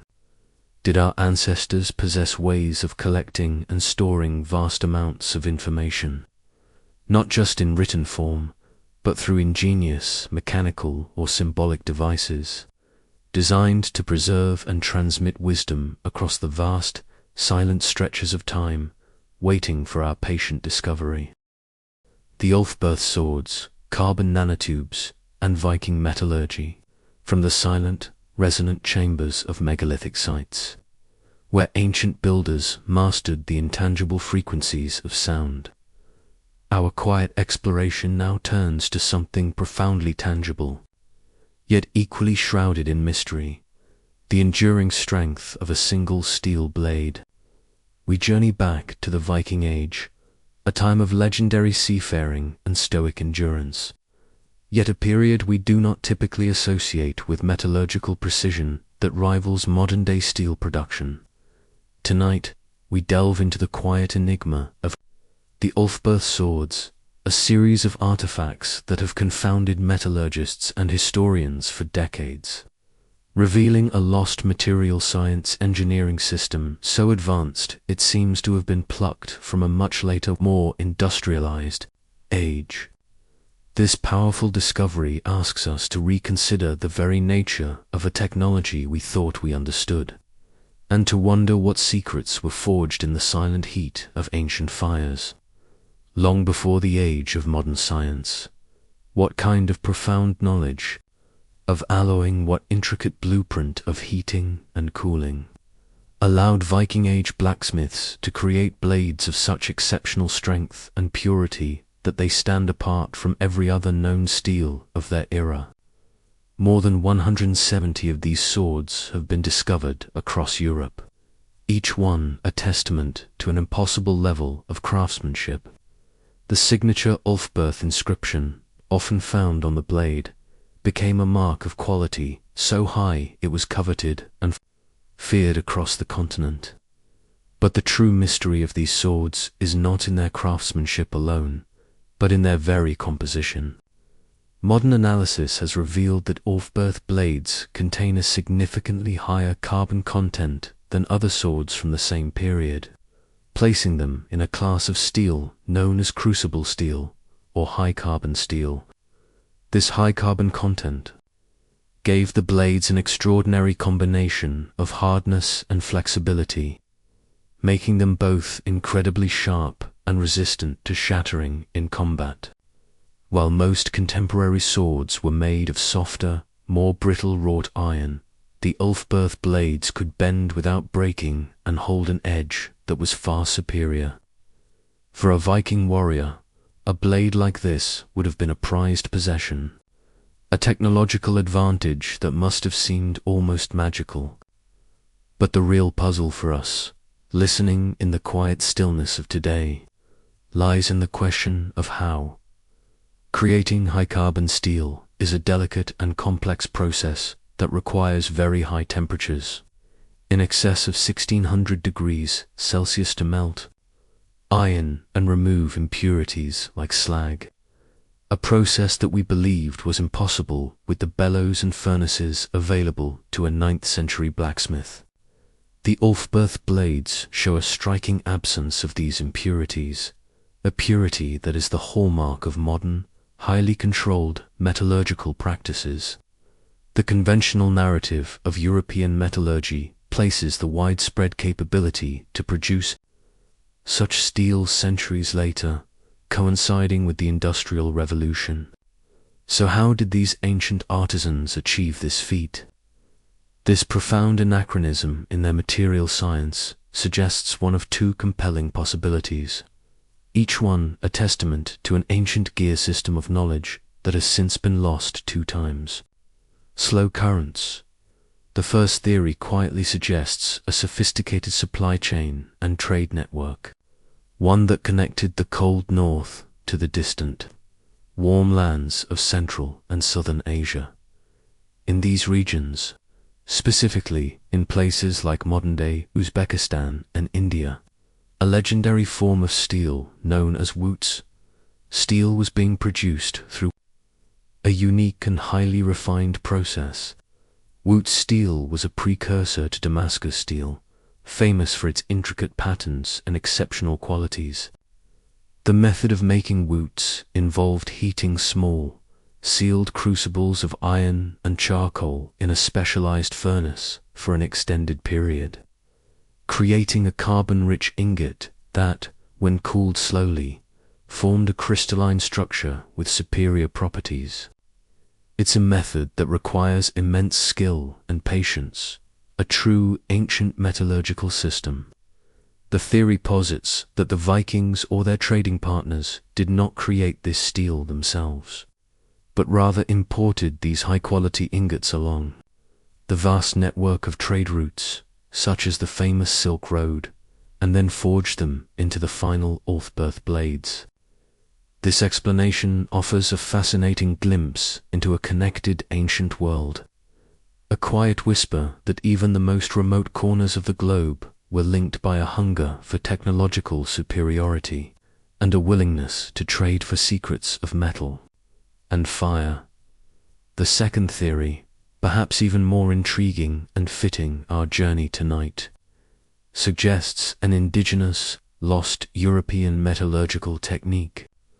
What if the artisans who forged the Ulfberth swords had discovered their own advanced metallurgical system, a secret process that allowed them to achieve temperatures and purity levels that we have since forgotten? Perhaps they used a unique type of charcoal, a specialized furnace design, or a forgotten method of tempering that allowed them to work with high-carbon steel. There have been hints from modern research, in fact, that certain ancient steels, including some forms of Damascus steel, contain evidence of carbon nanotubes and cementite nanowires in their microstructure, a phenomenon we today associate with cutting-edge material science. While no definitive link has been made to Ulfberth's swords, the mere possibility that ancient metalworkers possessed an intuitive understanding of nanotechnology is a breathtaking idea. It suggests a mastery over fire and metal that was not just about brute strength, but about understanding the material on a profound, almost atomic level. This lost, advanced metallurgical system would represent a stunning leap in knowledge, a technological secret held by a very small number of elite blacksmiths, giving them and their patrons an immense advantage. The contemplation of the Ulfberth swords invites us to look at the Viking Age with a new sense of reverence for their intellectual and scientific capabilities. These were not just fierce raiders. They were also part of a culture that deeply valued a technology so precise, so far ahead of its time, that we are still trying to understand it today. The secrecy surrounding the Ulfberth name and the apparent rarity of the blades suggests that this knowledge was highly guarded, a precious ancient gear system for producing superior weaponry that was not for the common man. It forces us to ask, what other technological secrets did they possess that have yet to be discovered. What other out-of-place artifacts from that era might be waiting in the ground to tell us a story of a lost industrial secret? The Ulfberth swords are a quiet, powerful testament to the idea that ancient technology was not always a simple, linear progression. Sometimes it was a sudden, inexplicable leap, a flash of genius that was either lost or intentionally forgotten, only to be rediscovered in quiet moments of reflection centuries later, as we let the image of a Viking blacksmith working with a kind of steel he shouldn't have known how to make settle into our minds. We are left with a profound sense of wonder at the vast unexplored territories of human ingenuity. The Ulfberth blades are more than just historical artifacts. They are silent, enduring questions forged in fire, asking us to gently challenge our perceptions of the past. They are the physical embodiment of a forgotten mastery, a deep, intuitive understanding of the properties of matter that allowed ancient hands to create something timeless. These impossibly strong blades whisper of a forgotten mastery over fire and metal.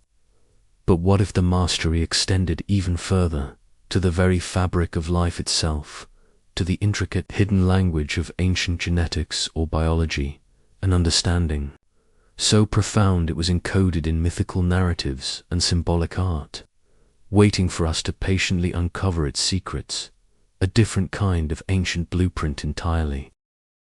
The Olmec heads and African links, transoceanic trade or shared engineering, from the enigmatic strength of Ulfberth swords, which whispered of ancient metallurgy far ahead of its time.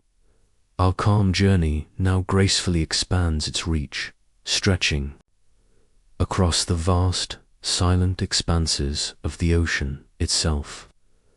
We arrive on the ancient shores of Mesoamerica, a land rich with vibrant cultures and profound mysteries, where colossal stone faces gaze out from a forgotten past, asking us to consider the possibility of connections so ancient, so audacious, they defy our conventional maps of history. Tonight, we delve into the quiet enigma of the Olmec heads and their controversial African links, exploring whether these monumental sculptures hint at an ancient gear system of transoceanic travel, or perhaps a shared global knowledge that transcended the perceived isolation of ancient continents. What if the very features carved into these immense stone countenances hold a subtle clue, a silent whisper of journeys undertaken across impossible distances long before the age of documented exploration? The Olmec civilization, flourishing in what is now south-central Mexico from around 1500 BCE to 400 BCE, is considered the mother culture of Mesoamerica, laying the groundwork for later civilizations like the Maya and Aztec. Among their most iconic and puzzling creations are the colossal heads' massive basalt sculptures, some standing over 3 meters tall and weighing up to 50 tons. To date, 17 of these awe-inspiring heads have been discovered, each with distinct facial features adorned with helmet-like headgear.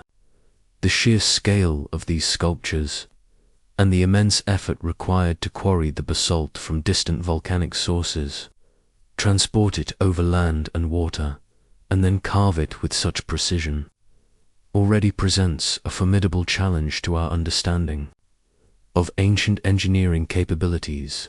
This alone implies a highly organized logistical engineering system for moving immense weights.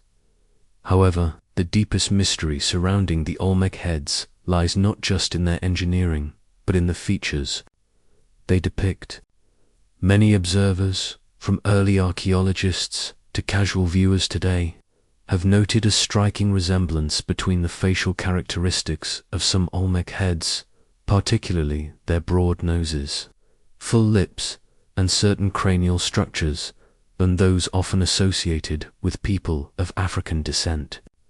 This observation has led to a highly debated, yet persistently intriguing, theory that there was ancient transoceanic contact between African civilizations and the Olmecs, long before Columbus.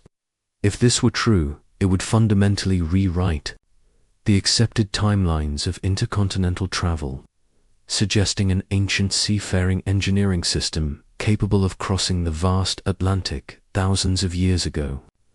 Imagine hardy vessels, perhaps large dugout canoes or sophisticated reed boats, braving the powerful ocean currents, guided by an intuitive understanding of celestial navigation or oceanic patterns that we have yet to fully comprehend. The precise mechanisms of such voyages, the endurance required, and the knowledge passed down to build such craft would represent an incredible leap in maritime technology and logistics. While mainstream archaeology generally attributes the features to the natural diversity within indigenous Mesoamerican populations, the persistent visual parallels invite a deeper, quieter contemplation. What if these resemblances are more than coincidental? If ancient African mariners did indeed reach the Americas, it would suggest not only advanced shipbuilding, but also sophisticated navigational gear systems, perhaps relying on intricate knowledge of prevailing winds, ocean currents, or even specific constellations that guided them across the open sea.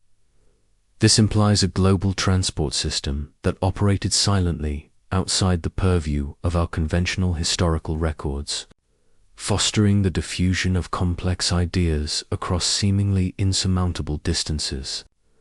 This would transform our understanding of ancient communication networks, suggesting a world far more interconnected than we currently allow for in our textbooks.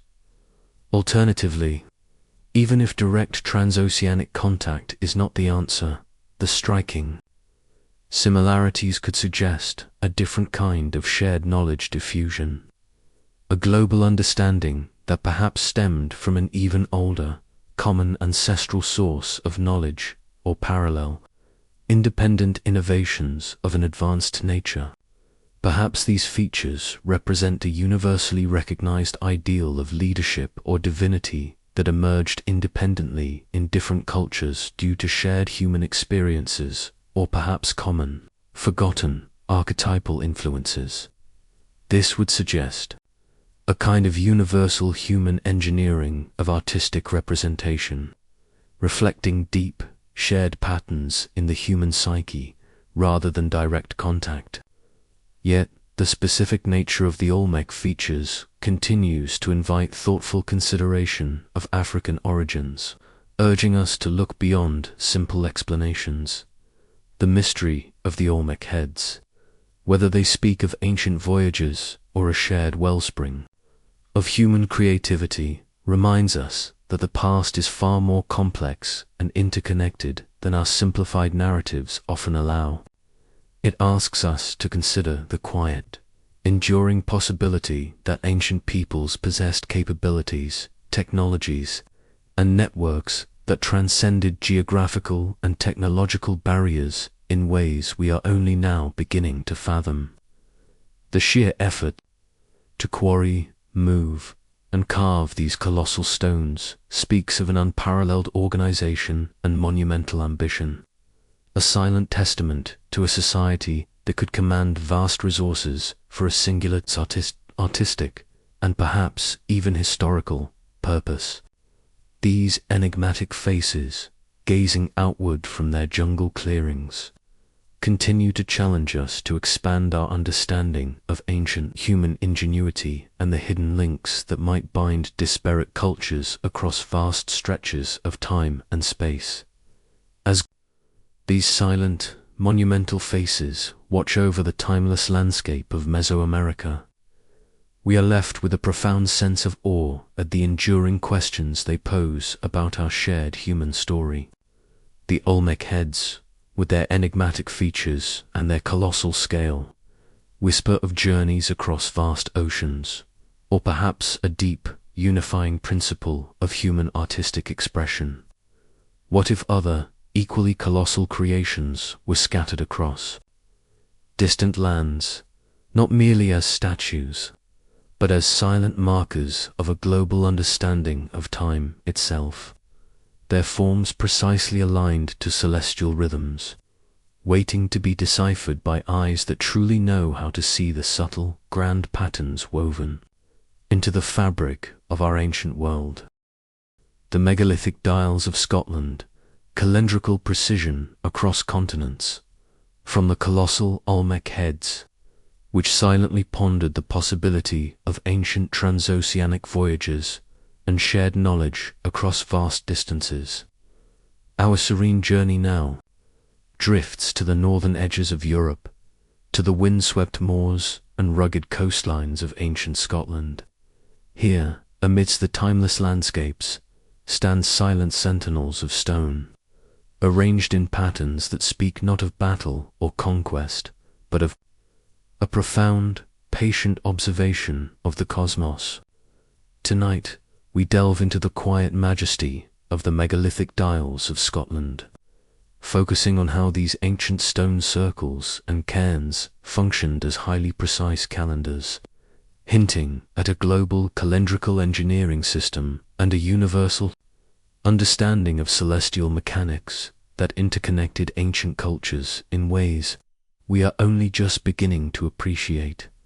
What if these arrangements of colossal stones, seemingly simple, are in fact sophisticated instruments, astronomical gear systems that charted the passage of seasons, predicted celestial events, and unified the rhythms of human life with the grand cycles of the universe? We often associate the Neolithic and Bronze Ages with rudimentary existence. Yet the builders of these megalithic sites possessed an astonishing level of astronomical knowledge.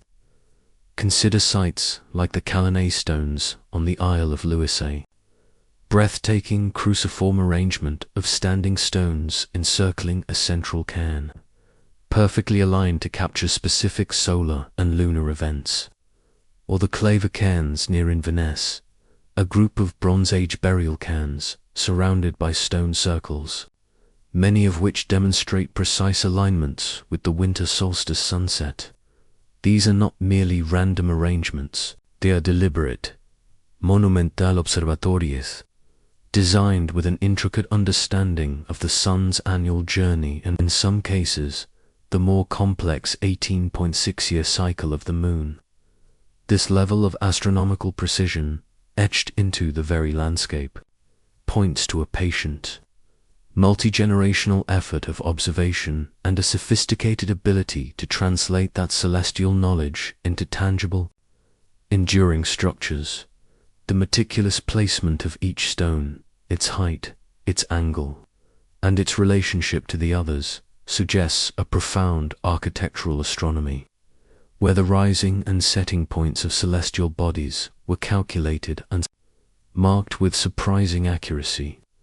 Imagine ancient astronomers, perhaps priests or wise elders, patiently observing the sunrise over a distant peak on the longest day of the year, or tracking the precise arc of the moon as it grazed a specific notch in the horizon.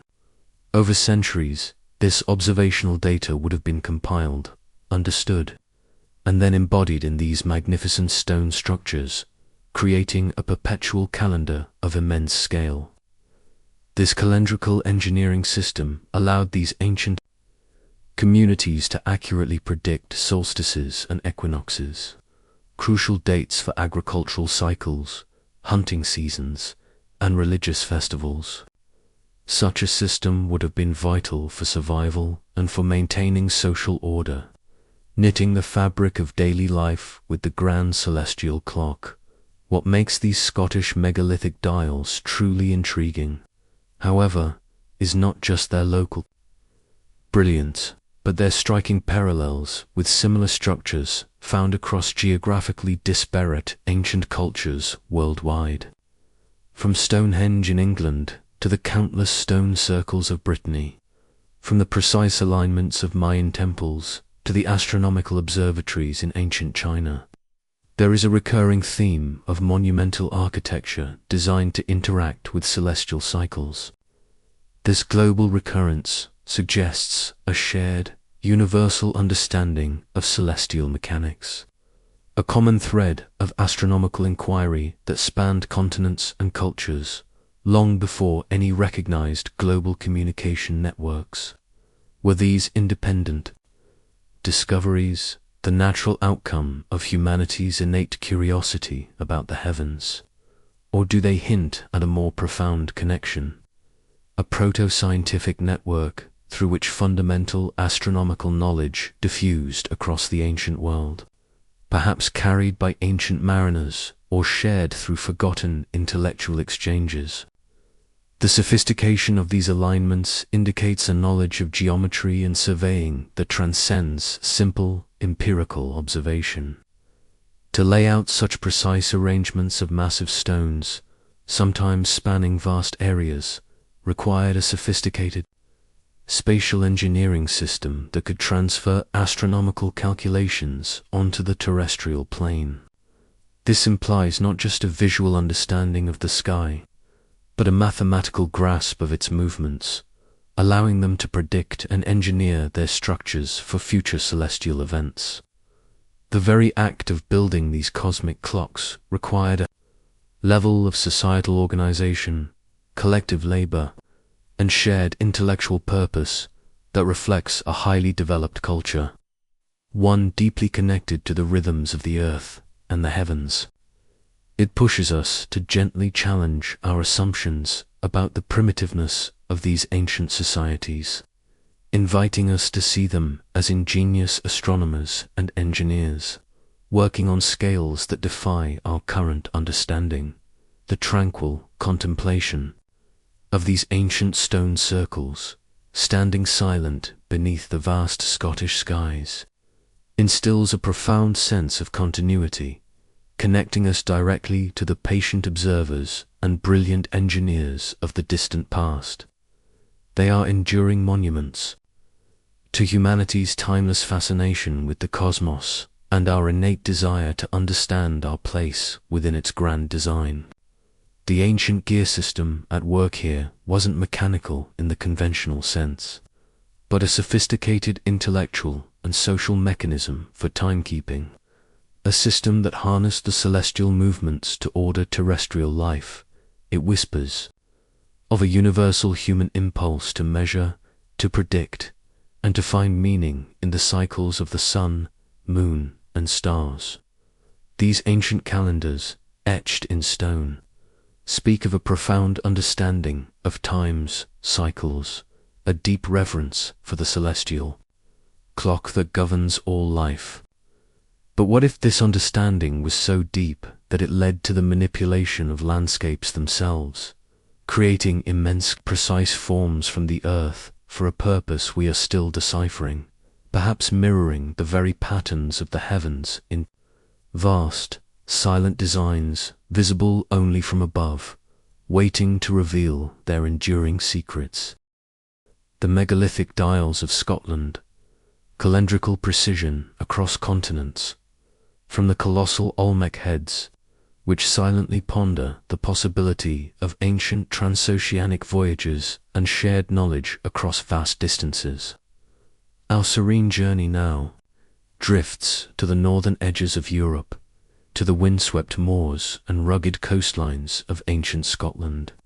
Here, amidst the timeless landscapes, stand silent sentinels of stone, arranged in patterns that speak not of battle or conquest, but of a profound, patient observation of the cosmos. Tonight, we delve into the quiet majesty of the megalithic dials of Scotland, focusing on how these ancient stone circles and cairns functioned as highly precise calendars, hinting at a global calendrical engineering system and a universal understanding of celestial mechanics that interconnected ancient cultures in ways we are only just beginning to appreciate. What if these arrangements of colossal stones, seemingly simple, are in fact sophisticated instruments, astronomical gear systems that charted the passage of seasons, predicted celestial events, and unified the rhythms of human life with the grand cycles of the universe. We often associate the Neolithic and Bronze Ages with rudimentary existence, yet the builders of these megalithic sites possessed an astonishing level of astronomical knowledge. Consider sites like the Calais stones on the Isle of Lewis, a breathtaking cruciform arrangement of standing stones encircling a central cairn, perfectly aligned to capture specific solar and lunar events. Or the Claver cairns near Inverness, a group of Bronze Age burial cairns surrounded by stone circles, many of which demonstrate precise alignments with the winter solstice sunset.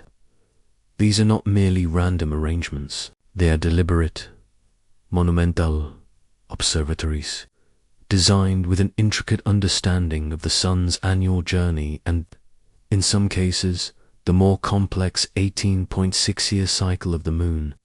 This level of astronomical precision, etched into the very landscape, points to a patient, multi-generational effort of observation and a sophisticated ability to translate that celestial knowledge into tangible, enduring structures. The meticulous placement of each stone, its height, its angle, and its relationship to the others, suggests a profound architectural astronomy, where the rising and setting points of celestial bodies were calculated and marked with surprising accuracy. Imagine ancient astronomers, perhaps priests or wise elders, patiently observing the sunrise over a distant peak on the longest day of the year, or tracking the precise arc of the moon as it grazed a specific notch in the horizon.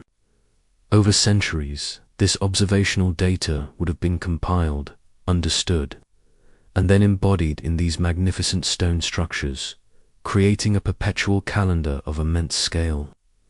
This calendrical engineering system allowed these ancient communities to accurately predict solstices and equinoxes, crucial dates for agricultural cycles, hunting seasons, and religious festivals. Such a system would have been vital for survival and for maintaining social order, knitting the fabric of daily life with the grand celestial clock.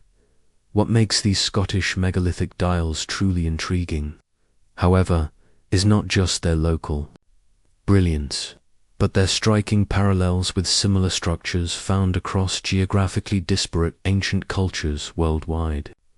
From Stonehenge in England to the countless stone circles of Brittany, from the precise alignments of Mayan temples to the astronomical observatories in ancient China, there is a recurring theme of monumental architecture designed to interact with celestial cycles.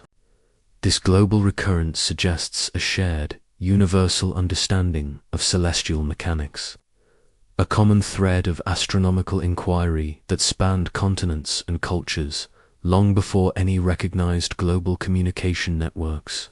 Were these independent discoveries the natural outcome of humanity's innate curiosity about the heavens, or do they hint at a more profound connection?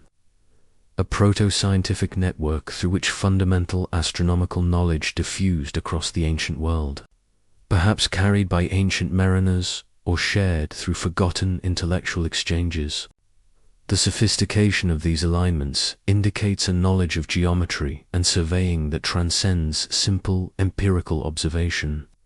To lay out such precise arrangements of massive stones, sometimes spanning vast areas, required a sophisticated spatial engineering system that could transfer astronomical calculations onto the terrestrial plane. This implies not just a visual understanding of the sky, but a mathematical grasp of its movements, allowing them to predict and engineer their structures for future celestial events. The very act of building these cosmic clocks required a level of societal organization, collective labor, and shared intellectual purpose that reflects a highly developed culture, one deeply connected to the rhythms of the earth and the heavens. It pushes us to gently challenge our assumptions about the primitiveness of these ancient societies, inviting us to see them as ingenious astronomers and engineers, working on scales that defy our current understanding. The tranquil contemplation of these ancient stone circles, standing silent beneath the vast Scottish skies, instills a profound sense of continuity, connecting us directly to the patient observers and brilliant engineers of the distant past.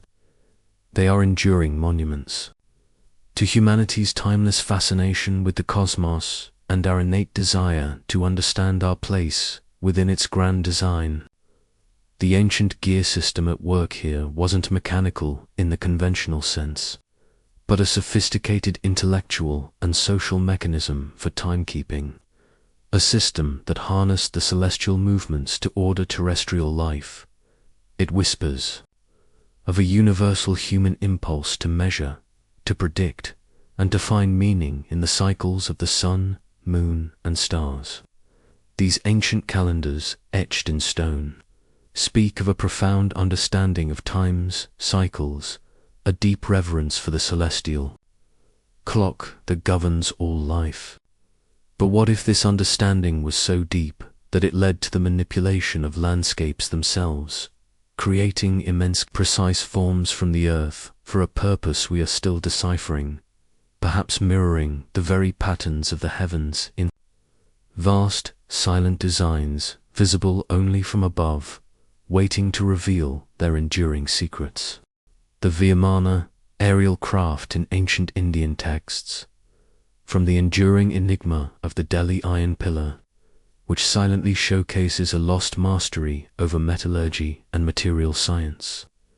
Our tranquil exploration now ascends from the earth, not into the sky of today, but into the ethereal realms of ancient Indian texts. Here, within the poetic verses and epic narratives that have resonated for millennia, lies a fascinating and profoundly puzzling mystery. Detailed descriptions of aerial vehicles, flying machines that seem utterly out of place for the periods in which they were conceived.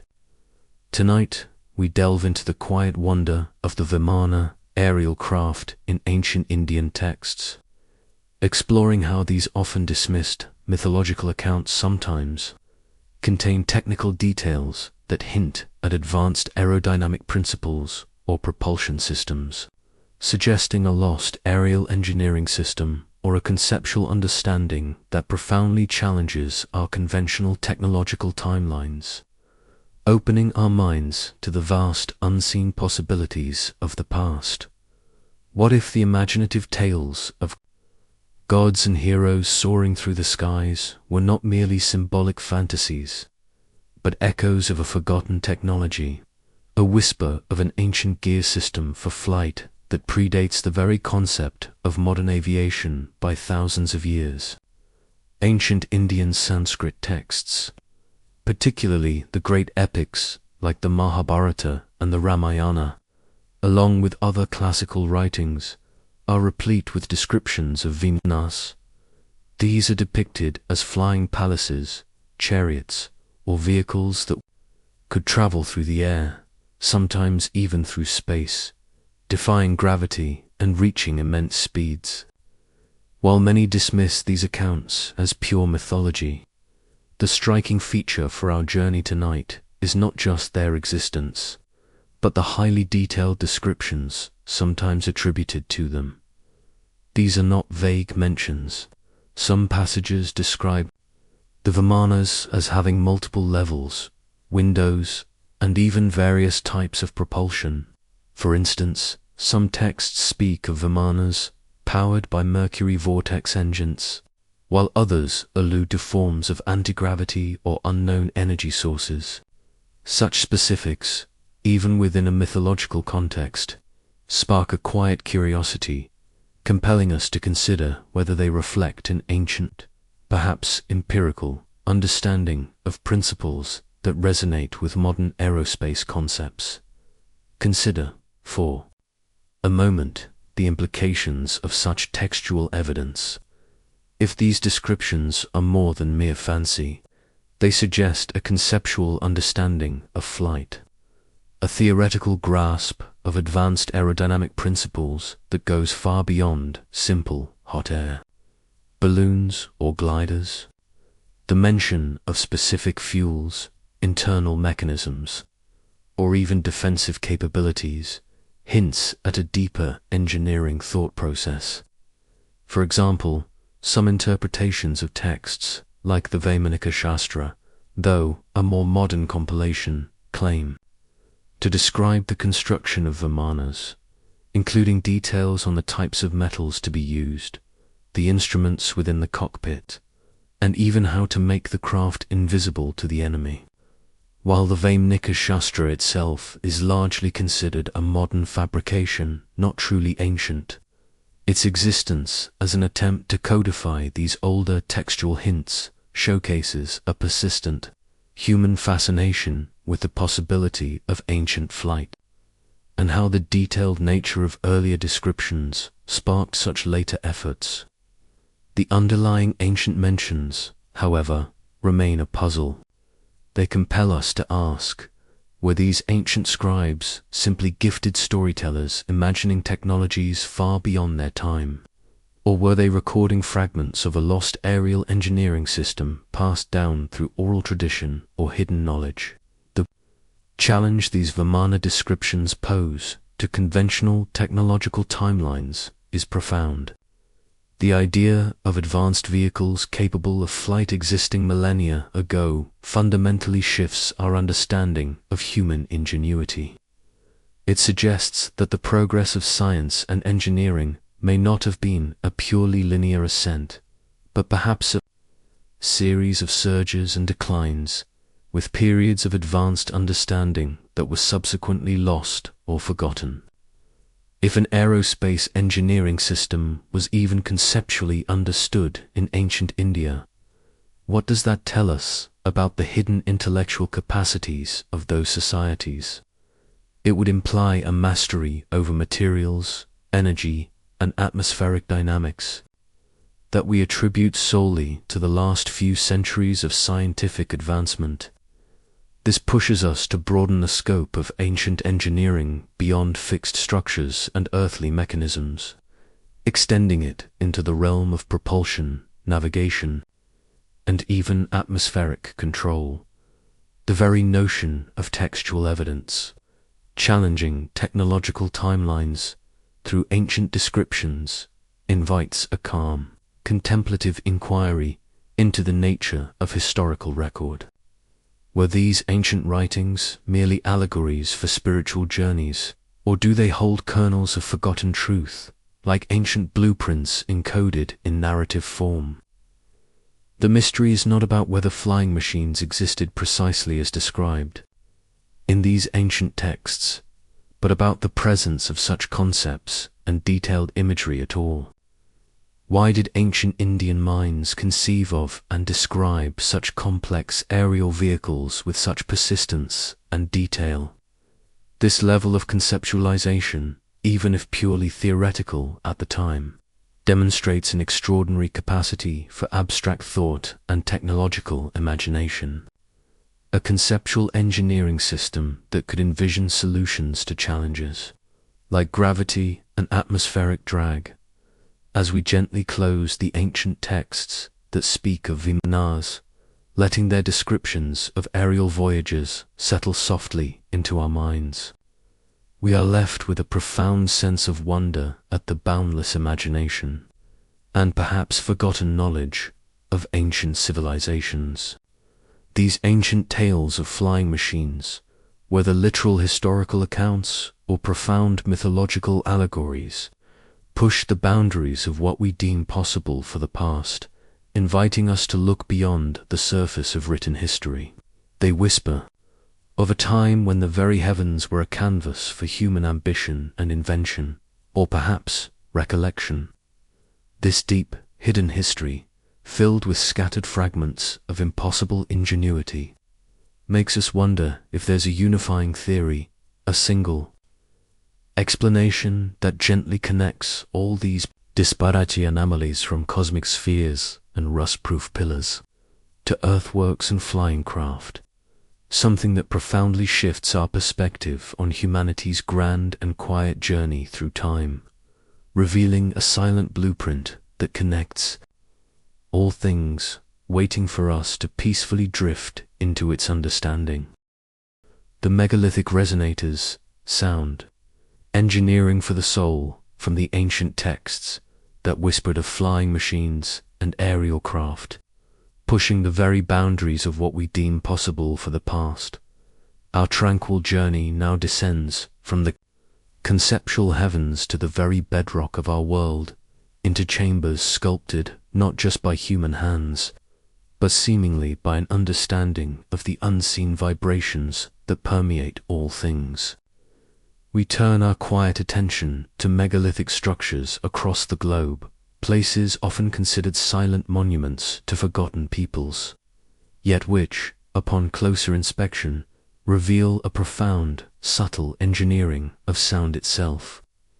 Tonight, we delve into the serene mystery of the megalithic resonators, sound engineering for the soul, exploring how these ancient spaces amplify specific frequencies, suggesting an intentional acoustic engineering system designed for purposes far grander than simple shelter, perhaps for ritual, for healing, or for gently guiding the mind into altered states of consciousness. This discovery nudges us to consider that ancient builders were not just master masons, but profound orchestrators of invisible forces, harnessing sound as a vital ancient gear system. What if the very stones of these ancient structures, meticulously placed and carefully enclosed, were designed to sing, to hum with a purpose, guiding the human spirit through a tapestry of sound?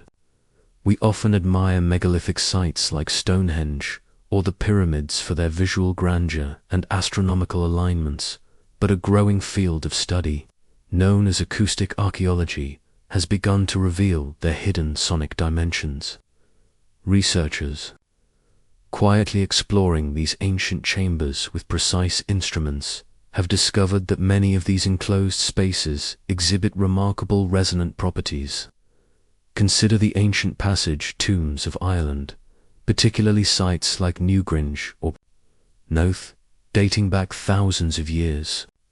Within their long, narrow passages and central chambers, a phenomenon occurs when a specific low frequency, often around 110 to 120 Hz, is introduced. This frequency, close to the low hum of male vocal chanting, causes the entire chamber to resonate, creating a powerful, pervasive vibration that can be felt throughout the body. It's not just an echo, it's a palpable sensation, an immersive sonic bath that suggests a deliberate design. This is profoundly different from simply experiencing an echo in a large hall. It indicates a precise architectural acoustics at work, an intentional sound engineering system woven into the very fabric of the structure. Similar acoustic anomalies have been documented in diverse locations across the globe, suggesting a widespread, albeit quiet, understanding of these principles. The subterranean chambers of the Maltese Hypogeum, for example, a vast underground temple complex dating back thousands of years, contain a unique oracle room where male voices speaking a low note resonate powerfully throughout the entire complex, amplifying sound far beyond what seems possible. This effect could have been used to create an imposing, almost ethereal atmosphere during rituals, making a single voice seem to emanate from everywhere at once, perhaps enhancing its perceived authority or divine connection. Even certain select natural caves used by ancient peoples for ceremonies or shelter have been found to possess unusual resonant frequencies, suggesting that early humans might have intuitively recognized these special places and then further enhanced their acoustic properties through careful modification or by learning to generate sounds at those specific frequencies. This ancient manipulation of sound and space hints at a form of subtle, purposeful engineering that transcends mere utility, aiming for deeper, more transformative human experiences.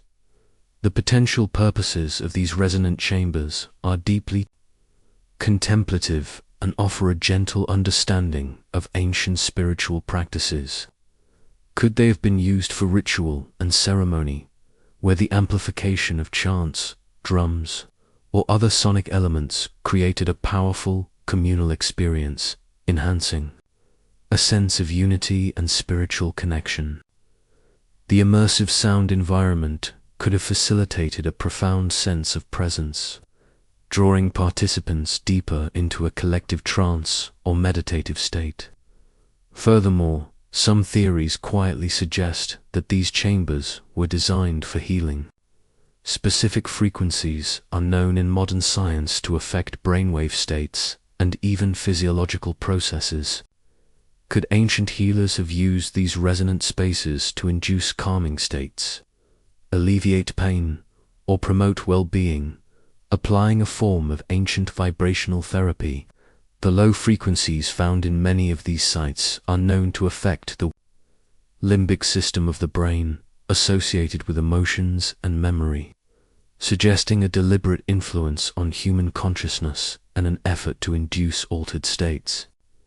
This suggests a profound, intuitive understanding of the human mind and body, and how they interact with their environment, a powerful aspect of their ancient gear system.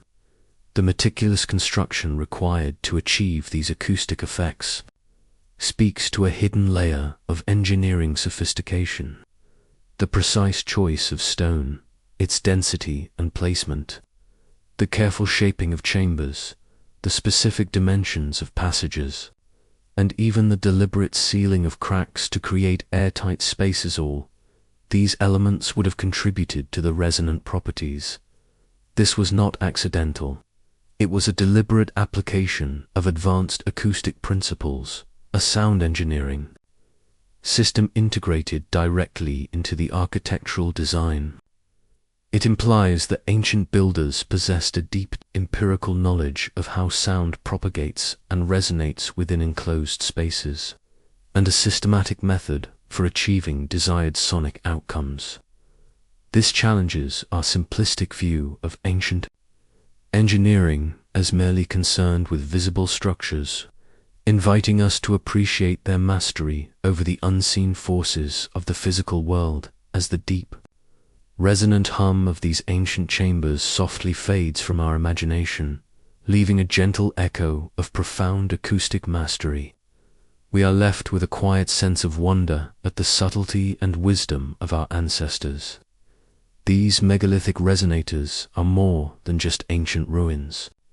They are silent instruments, enduring testaments to a lost form of engineering that sought to connect with the human spirit through the power of sound. They whisper of a time when the boundaries between science, spirituality, and architecture were fluid, interwoven into a holistic understanding of existence. The deep, resonant hum of these ancient chambers makes us wonder if hidden energies were also at play in the very construction of these monuments, harnessing forces beyond our current grasp, perhaps shaping materials or influencing unseen currents of the earth, leading us gently to ponder the broader, unwritten blueprint that connects all these ancient wonders as we drift deeper into contemplation. The global geomantic network, Earth's ancient energy lines, from the deep, resonant hum of megalithic chambers, which hinted at an ancient mastery over the subtle vibrations of sound. Our tranquil exploration now expands, moving beyond individual structures to encompass the very canvas of our planet itself. What if the Earth beneath our feet, far from being a static, inert mass, is subtly crisscrossed by invisible pathways, currents of energy that ancient civilizations not only perceived, but actively engineered their most profound monuments to align with? Tonight, we delve into the quiet, compelling concept of the global geomantic network, Earth's ancient energy lines, exploring theories that ancient sites, from colossal megaliths to majestic pyramids and sacred temples, were intentionally placed to resonate with these unseen terrestrial energy channels. This suggests a widespread geophysical engineering system, or perhaps a unified, intuitive understanding of Earth's unseen forces, woven into the very fabric of ancient global design.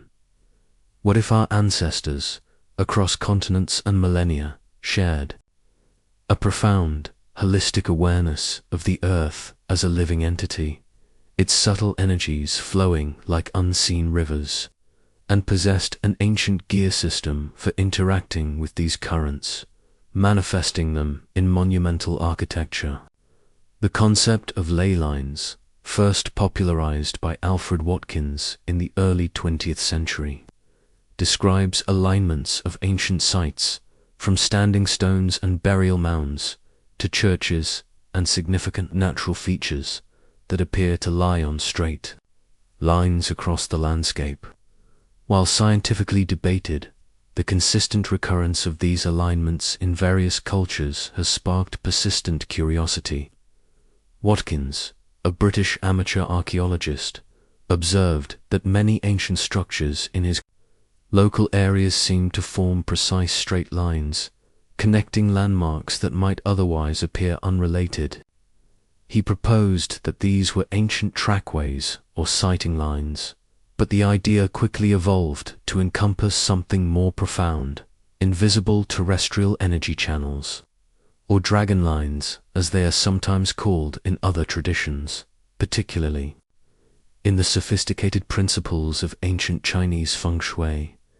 In feng shui, the concept of key life force energy flowing through the landscape, and the optimal placement of structures to harmonize with it, has been practiced for thousands of years. This holistic approach to landscape design and architecture suggests an ancient geomantic science, a deep, intuitive understanding of unseen forces and their influence on well-being and prosperity. The theories surrounding these global, energetic grids propose that ancient sites were not simply placed for convenience or defense, but were chosen with precise intention, acting as acupuncture points on the Earth's surface, or perhaps as conduits for these subtle energies. Imagine ancient astronomers and engineers, with their deep understanding of celestial alignments, extending their gaze to the terrestrial realm, perceiving patterns and flows that escape our modern, technologically reliant senses. They might have observed how certain locations seemed to possess a particular vitality, a unique resonance, and then meticulously aligned their sacred structures, stone circles, temples, pyramids, or even entire cities, to enhance, channel, or draw upon these perceived energy flows. This suggests a vast, interconnected geophysical engineering system, a grand, unwritten blueprint shared across seemingly disparate cultures, united by a common awareness of Earth's hidden pulse, the consistent appearance of geometrically precise, megalithic structures in locations renowned for their telluric energies, or often near fault lines or underground water sources, further fuels this contemplation. Could the very act of building with massive stones at these nodal points amplify or stabilize these energies, creating places of enhanced spiritual or healing power? This perspective broadens the concept of ancient systems to a planetary scale. It posits that human civilization, in its earliest forms, possessed a collective intuition, or perhaps a precise science, for interacting with the Earth's natural energetic fields. It challenges us to consider that engineering in antiquity was not confined to visible construction, but encompassed an ecological intelligence, a sensitivity to the subtle dynamics of the planet itself. The alignments of sites like the Giza Plateau in Egypt, or the vast Nazca lines in Peru, which are sometimes theorized to relate to underground water or energy channels, connecting to our earlier discussion of the Puquios, or even the orientation of ancient temples across Europe and Asia, could be seen as components of this unified understanding of Earth's unseen forces. It's a quiet whisper that ancient cultures were not isolated in their unique discoveries, but were perhaps part of a vast, interconnected network of knowledge, sharing principles of geomancy and energy manipulation that formed a universal, foundational science. The implications of a global geomantic network are deeply profound. It suggests that ancient builders possessed not just advanced surveying techniques, but also a form of energy sensitivity that allowed them to detect and interact with forces beyond our conventional scientific instruments. While modern science largely dismisses ley lines as pseudoscientific, the persistent anecdotal evidence and the compelling visual patterns invite us to maintain an open, contemplative mind. What if our ancestors had ways of perceiving phenomena that we have lost, or simply cannot yet measure? This idea encourages a humble reflection on the vastness of what we still do not know about our planet and the beings who once inhabited it. It transforms our understanding of ancient monuments from mere static ruins into dynamic nodes within a living planetary system, humming with invisible energies, silently influencing those who dwell upon them, as we gently imagine the Earth itself as a grand, intricate circuit woven with unseen lines of energy, and ancient monuments as silent conductors within this vast network. We are left with a profound sense of wonder at the potential depth of ancient wisdom. It's a powerful reminder that our perception of the past is often limited by our current scientific paradigms. This vast ancient gear system of geophysical engineering, deeply attuned to the Earth's subtle rhythms, whispers of a level of human capability and planetary awareness that continually surprises us, pushing the boundaries of what we deem achievable in antiquity. If Earth itself holds such invisible pathways, then perhaps the very process of thought, of consciousness, also operates on ancient, rhythmic principles, echoing through vast ages, connecting us to a profound, shared heritage of wisdom, guiding us gently deeper into the quiet contemplation of humanity's grand and mysterious journey. The precession of the equinoxes in ancient calendars, long cycle awareness, from the invisible currents of Earth's geomantic networks, which hinted at a planetary engineering of unseen energies, our tranquil journey now gracefully expands its scope, reaching beyond the boundaries of our world to embrace the subtle, grand movements of the cosmos itself. What if ancient civilizations, across vast oceans and disparate cultures, possessed a profound awareness of time's most enduring and subtle rhythm, a celestial dance that unfolds over millennia, far beyond the span of individual human lives? Tonight, we delve into the quiet, awe-inspiring enigma of the precession of the equinoxes in ancient calendars. Long cycle awareness. This profound cosmic timekeeping system suggests an incredibly long observation period or inherited knowledge among ancient cultures, deeply challenging our conventional timeline for sophisticated astronomical understanding and reinforcing the idea of a global, shared wisdom. What kind of patience, what unimaginable continuity of observation, or what inherited wisdom allowed ancient astronomers to discern a celestial rhythm, so vast and slow that it required not just generations, but entire ages to fully comprehend? The precession of the equinoxes is a phenomenon of profound astronomical significance. It refers to the slow westward shift of the equinoxes around the ecliptic, caused by a gradual wobble of Earth's axis of rotation, much like a slowly spinning top. This majestic cosmic dance is incredibly subtle, shifting the apparent position of the stars at the spring equinox by only about 1 degree every 72 years. To complete one full cycle, for the Earth's axis to wobble back to its original orientation relative to the stars, takes approximately 25,920 years, a vast span of time often referred to as the Great Year or the Platonic Year. The conventional view suggests that this phenomenon was fully understood and measured primarily by ancient Greek astronomers like Hipparchus around the 2nd century BCE.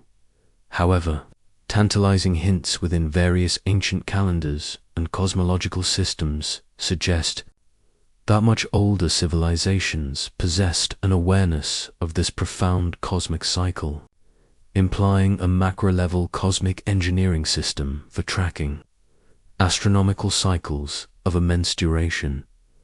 Consider the Mayan long count calendar, a calendrical system of astonishing complexity and precision. While primarily known for tracking shorter cycles, its grand architecture extends to vast periods of time, reaching back millions of years. Some scholars quietly propose that the inherent structure and numerical relationships within the Mayan calendar subtly reflect an awareness of the precession, perhaps encoded within its longer cycles or specific numerical constants. The ability to devise such a calendar, not just for annual cycles, but for immensely longer periods, suggests a profound astronomical sophistication, hinting at an intellectual capacity for cosmic timekeeping that far exceeds what we typically attribute to their era. It implies a dedicated, multi-generational effort of skyteching, combined with a sophisticated mathematical understanding to track movements so subtle they are almost imperceptible within a single lifetime. Beyond Mesoamerica, evidence for long cycle awareness also appears in ancient Egyptian and Vedic ancient Indian cosmologies. In Egypt, certain alignments of temples and monuments, particularly those that appear to have shifted in their intended celestial targets over vast periods, have led some researchers to suggest a deep, inherited knowledge of the precession cycle. If the Sphinx, for example, was indeed aligned to the constellation of Leo during the age of Leo some 10,500 years ago, as some alternative theories suggest, this implies an awareness of the precessional shift far older than conventional. Similarly, within ancient Vedic texts, concepts of yugas, vast epochs of time spanning many thousands of years, and intricate cosmological models that describe the cyclical nature of existence, are seen by some as reflecting an awareness of the precession. The numbers associated with these yuga cycles, particularly in their subdivisions, often bear uncanny mathematical relationships to the precessional cycle, leading to the quiet contemplation that perhaps this was not mere coincidence, but a deliberate encoding of profound astronomical knowledge, passed down through generations. How could these geographically disparate ancient cultures, seemingly isolated, have independently arrived at an understanding of such a subtle and vast cosmic phenomenon? The sheer duration required to observe and accurately calculate the precession, tens of thousands of years, presents a profound challenge to our understanding of ancient scientific methodology. It suggests either an unbroken chain of astronomical observation spanning immense periods, a remarkable feat of cultural continuity, or, perhaps more intriguingly, inherited knowledge from an even older global civilization that possessed this cosmic engineering system. This challenges the timeline for sophisticated astronomical understanding, suggesting that our ancient ancestors were not merely tracking the immediate movements of the sun and moon, but were charting the grand cycles of the entire cosmos, understanding Earth's place within a vast, dynamic celestial mechanism. It implies a deep, long-term understanding of Earth's cosmic environment that transcends the conventional boundaries of known history. The philosophical implications of such a long-cycle awareness are deeply resonant. It suggests that ancient cultures lived with a profound sense of time, one that encompassed not just their immediate lives or generations, but vast cosmic epochs.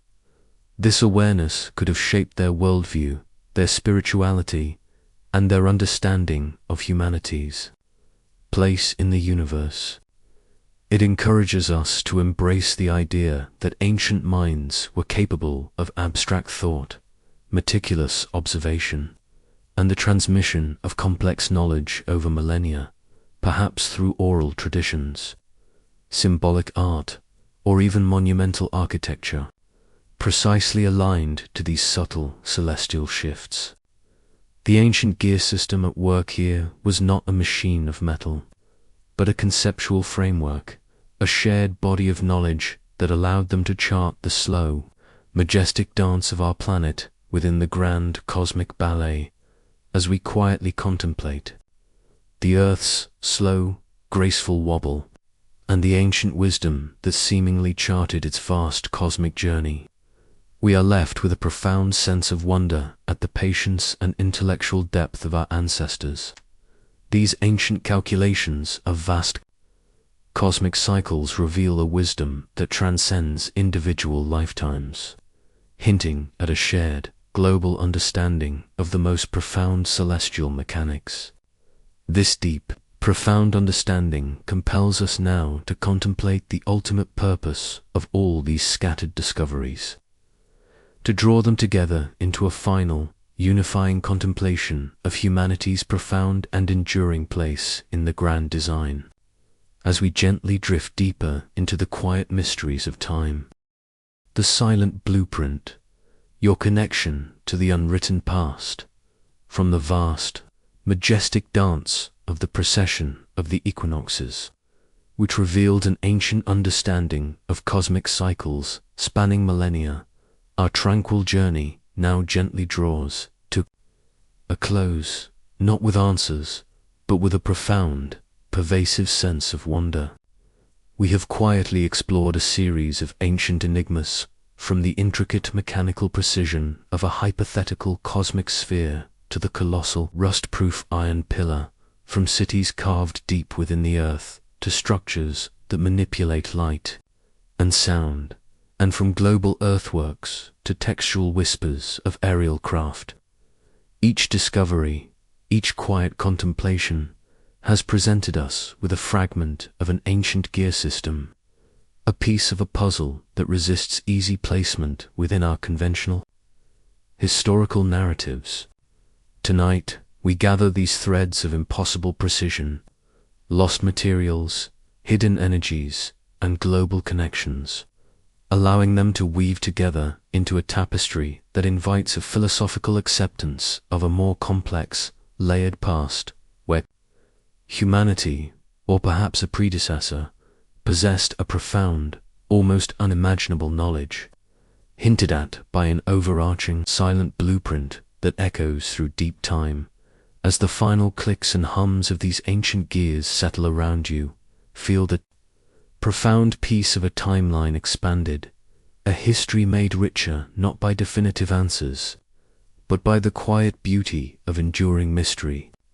We've seen evidence of a technological prowess that suggests an intuitive grasp of principles we consider modern: hydrodynamics in the Puquios, atmospheric dynamics in Doring Hue, material science in the Ulfberth swords and the Delhi iron pillar, and even celestial mechanics in the megalithic dials. These ancient gear systems were not isolated incidents of genius, but appear as consistent, recurring patterns across geographically disparate cultures, hinting at a shared intellectual heritage or a pervasive, almost universal, human capacity for profound engineering, The sheer effort involved in these constructions, the quarrying, the transportation, the precise cutting and placement of colossal stones, the sculpting of entire temples from living rock, all defy our simplistic views of early societies. They compel us to imagine societies with extraordinary levels of social organization, scientific observation, and a deep, patient connection to their environment, orchestrating labor and knowledge on scales that still baffle us today. The recurring theme is one of an unwritten blueprint, a universal set of principles or understandings that guided ancient builders and thinkers. This blueprint wasn't necessarily a physical document, but perhaps a shared consciousness, a collective wisdom that recognized the subtle energies of the earth, the precise rhythms of the cosmos, and the fundamental properties of matter. This is why we find commonalities.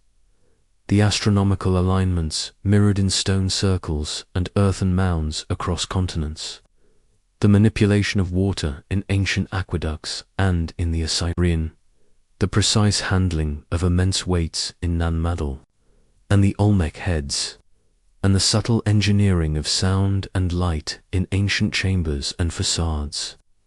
These are not disparate anomalies. They are echoes of a consistent, profound intelligence, a proto-scientific network that connected minds across vast distances and countless millennia. It challenges the very idea of linear progress, suggesting that human history has ebbed and flowed, perhaps experiencing periods of great knowledge that have since receded from our collective memory, leaving only these silent, magnificent clues.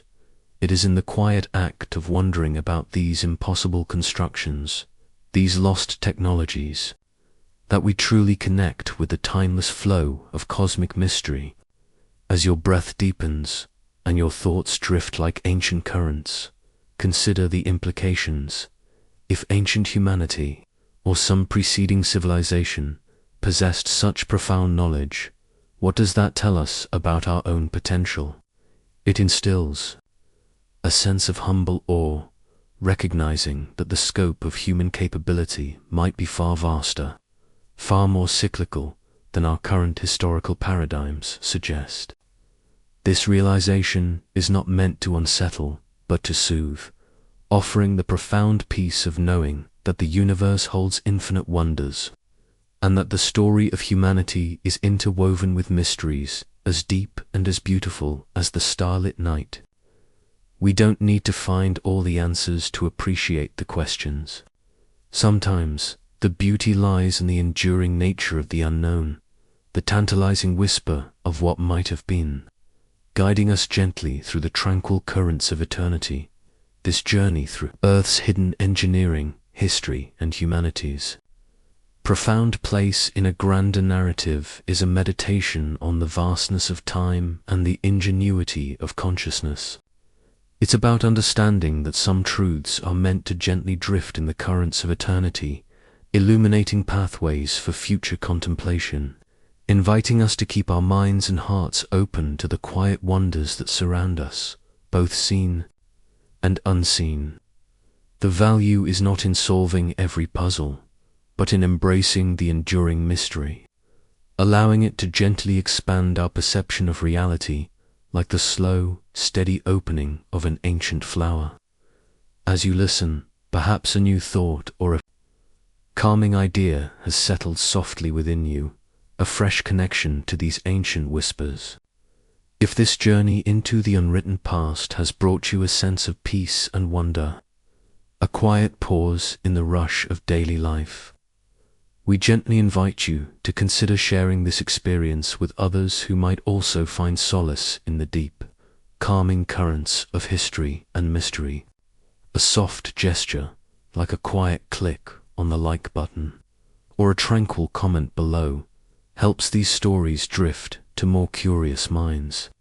And if you wish to continue exploring these profound mysteries with us, letting their gentle hum guide you, A calm subscription ensures you won't miss any future journeys. May the intricate gears of time and the silent wisdom of the unwritten blueprint gently carry you into the deepest, most peaceful dreams, where the cosmic dust of ancient knowledge mingles with the tranquility of slumber. Good night.